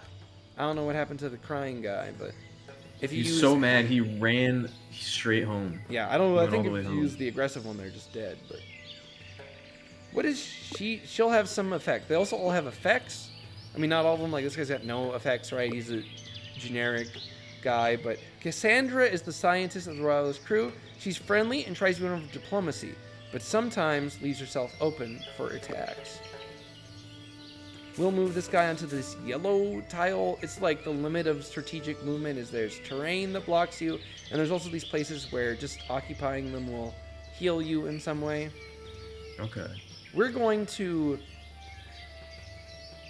go with an attack, which violence is the one that progresses its counter the most. It doesn't matter how friendly and, insulting you are. Oh, If you yeah. start beating people, that's going to be the one that they acknowledge. It's gonna right? break the So we'll beat this guy up, and then that'll turn to brutal.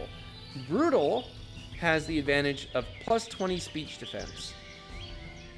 Plus 20 speech defense means it's going to be a lot harder to talk us down, because when you're slaughtering some innocent people, Yeah. what you don't they wanna say hear it. doesn't matter very much. And then Yeah. we'll end our turn. And then they're going to perform actions. This is like, one of the early fights in the game, so...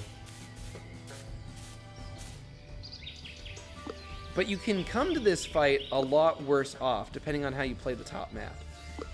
Oh, so she's impressed, which is a emotional state. So everyone we'd attacked so far have been defeated right away, but if you get affected by things, and some people are immune, right, they will develop an emotion. So this character I is see. impressed, which means they have minus 25 speech defense. So, that kind of Okay. goes along with the brutal.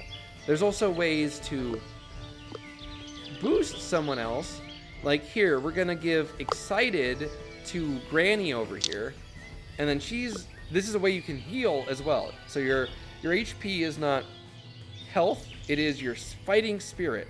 And so if your friends do something like try to rally you up, then with polite, friendly words, then it's a form of healing, right? Mhm. So we will then be in an excited state, which when you're excited, you got a lot of energy, you're very charismatic, so we're going to have a bonus to our speech power. And we'll be able to knock this guy out, right? Okay. You don't have to beat all the units on a map.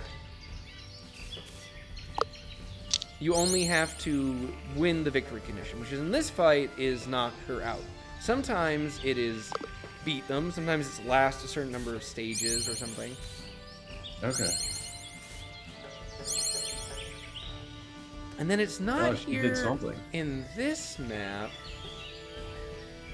Or maybe it is. No, okay, it's because we haven't had other fights. When you have a number of fights and resolutions, you'll actually affect how you are moving through, like, the whole stage. Oh. Like, the whole overland map will Yeah, but there's be only one affected. fight, so. Like, if you're coming through on a rampage, it'll predispose you to violence with the people you encounter, because they I will get kind of it. have a reputation. If you look at this unit, all of her attacks have a 100% chance to hit.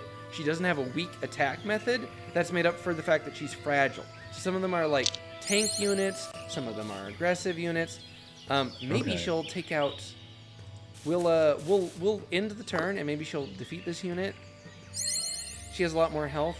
I kind of want to see her beat somebody so we can show that off here. We'll give her boosted.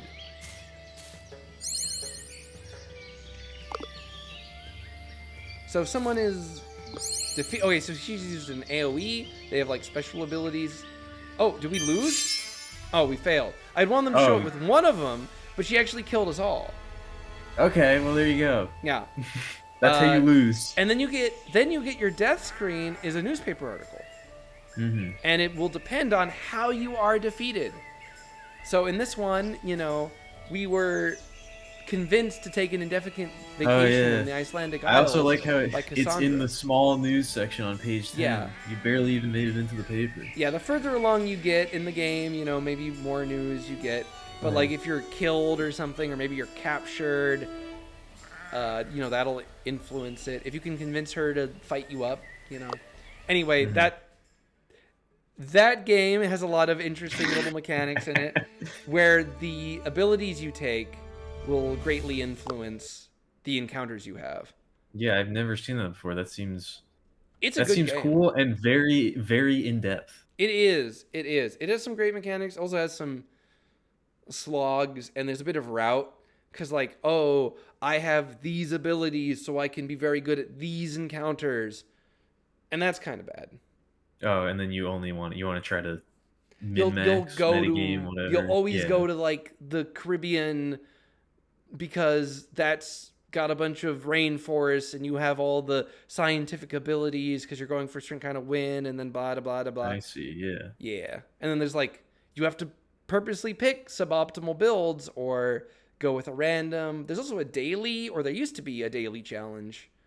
And then it would be like, oh, well, who did good in this? Which is a mechanic that I like and I hate. I like daily challenges. I dislike daily challenge leaderboards. I don't think I've ever done daily challenges in anything. Really? They got them in I don't think so. they got them in Dominion. I know they have them in Dominion, man. I don't think I've done it. They're actually pretty cool, but you only get to take them one time because they're trying to sell you the expansions. And so they have like expansion cards in them, and Well, you're not just gonna get to play this as much as you want. yeah. Why would we let unless you do you that? buy the sets, in which case you can. They took this out of the game. When I played Dominion before, So when what you was do that on? multi- Was that also on Steam? yeah, I don't know why they have like that news article that's like Dominion is out now. It was out years before that. I don't know what that's all about. I have no idea what they're trying to say with that. But that Is game's it been the on Steam for a same long game? time. Yes, it's the same You exact didn't thing. you didn't have to go there and like click. Nope, it's the same game. Maybe it was in beta all that time. But what they used to do is they used to put expansions up for free. Maybe that was like every the beta. every couple weeks it was like there would be 2 expansions that you could play with for free, and they would rotate. And when you made multiplayer games, like you made a lobby, you could pick whatever the free expansions were. But now, when we were just playing, we could only do base. You had to buy the expansions. There were no free options. There were no So they free took that out of options. the game. I see. That is. I do like when Yeah. the games that do that kind of thing have rotations. Let me rank from what I've seen in the game the best and worst expansions. Intrigue, the one that was on sale a bunch at first. The first expansion, absolute garbage, except for the Masquerade card, which is on the cover. That one's fun. Swap a card with another player, and you let them curse you, and then you ha ha ha. Seaside has is a very fun one from what I've played. Alchemy seems kind of cancer, but there's some fun stuff in there. Maybe I'll pick up that I haven't one. really played too much with the alchemy cards. I don't know that one. There's an added treasure that goes along with copper. Yeah, the little potion. Yeah, the little potion. It costs 4 to buy. It is certain things can buy it. It's a little bit combo-y. If you like combos, it's definitely can trigger some of those. Prosperity is the one you were saying you have. I like prosperity. It adds yeah. counties and platinum. I don't know if Yeah. those are mechanics I like, but I think it's cool. Hinterlands That one I don't know what that is. I think I played that like one time. I have no Got idea. Baba Yaga HUD on it, Dark though, so it's gotta Ages be is good. pretty fun. They've got Dark some Ages is cool. I think I have runes. that one too. I think that's another one that I have. But maybe I actually don't like it that much. Adventures, which one's this? Oh, this one sucks. This one sucks total. There's all these adventure cards, right? That you have to Oh yeah, that you can like upgrade. Yeah. that yeah, you have to like play them and then they play it becomes something else. You can kind of see it in this art here. There's like Yeah. someone who becomes something else, becomes something else, becomes something else. Bro, the game's over. Right? It's over by the time. Empires is the one that has debt. It's like the Roman expansion. There's a Roman guy right there. I see him. You can buy cards on credit, or there's like strong cards that you can get that are more or less good. Yeah, I don't. That seems like a lot of shit. I've But not seen you that can also before. make everyone else have debt. This game has the event cards, though. On the far right, you can see these larger cards. Yeah, event cards are cool. There's like, I mean, they're not like events, but you can use cards and You modify buy them them. and You stuff. pay for an effect. Right. Is kind of how it works. You pay for a Nocturne is one-time fun. There's effect. like crypts and things and really weird mechanics. I thought it was pretty fun the times I've played someone who had it. I but- think I think I played one online game with that, and I was like, I don't know what's happening. I don't know what this shit Renaissance. does. It has villagers and coffers, which kind of suck. They're really kind of lame. Coffers are money you can spend, and villagers are actions you can take, but they're like permanent and they stick around and whatever. But Yeah, but look at that hot lady with her okay, kind that of was what I was gonna say. It's like it's a good set fucked up just for her. face. Yeah. Her kind of fucked up head and weird neck. Menagerie. This has some cool cards in from what I've seen. It also has a ton of horses. If you really like horses, I don't know if ton I of like the way horses. that guy's looking at that horse. yeah. So that guy gets you more horses. That artwork is a little. I'd like to see that artist portfolio. Oh I'd my like to see god. I'd like to see what Yeah, they're drawing. the on their horse own is kind time. of giving him bedroom eyes. Yeah, I don't know about that one. Yeah. Allies. I don't know if I've ever seen this one.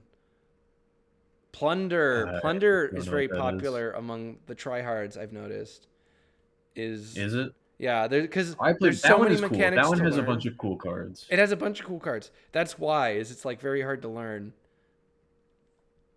Another giant expansion. Yeah. There's all these loot cards. Which loot card is the best? Who knows? Who knows?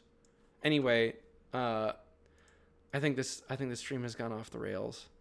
Thank you. Oh, it's been off the rails for an extremely long time. I don't know if it was ever even on the rails. Surely at some point it must have been. I guess the first couple Good Dominion games we did exactly what we set out to do. True. So True. I guess that counts. Well, I think the stream's over. Yeah. Would you like to would you like to shill yourself? I don't know if it's even worth it. I feel like I've To guest me? starred enough. Me? You want to keep me being a fan? You better convince me. What's exciting? What's big things coming up? No. Just No? more of the same. Just more of the same. Any- More of what you've come to expect. Well, that's a good. You can expect consistency. I've talked about this. That's what I'm going for. I'm not trying to. Mine is not the hype stream. Okay, it's not the big fanfare stream. Mine is the comfy, cozy, relax, go hang out in your friend's basement stream. Okay. I agree with that kind of like vibe. I shoot for the comfy cozy come by, sit on the couch kind of thing, but at the same time I'm definitely not consistent on I mean except for the Dominions is pretty much all the same of me pulling my hair out, but Mm.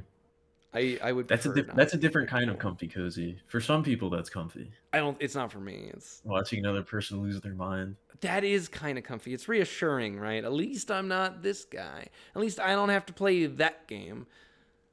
We're gonna raid Suspicious Wizard. He plays XCOM. He's playing XCOM right now, and one of his characters is All right. named after me. And he was going for like 2 hours or 3 hours before we started stream. So He's must Oh be my pretty God. deep in the sauce by now. But Right. thank Well, I need to you, go anyone who eat dinner. watched or I'm starving. yeah.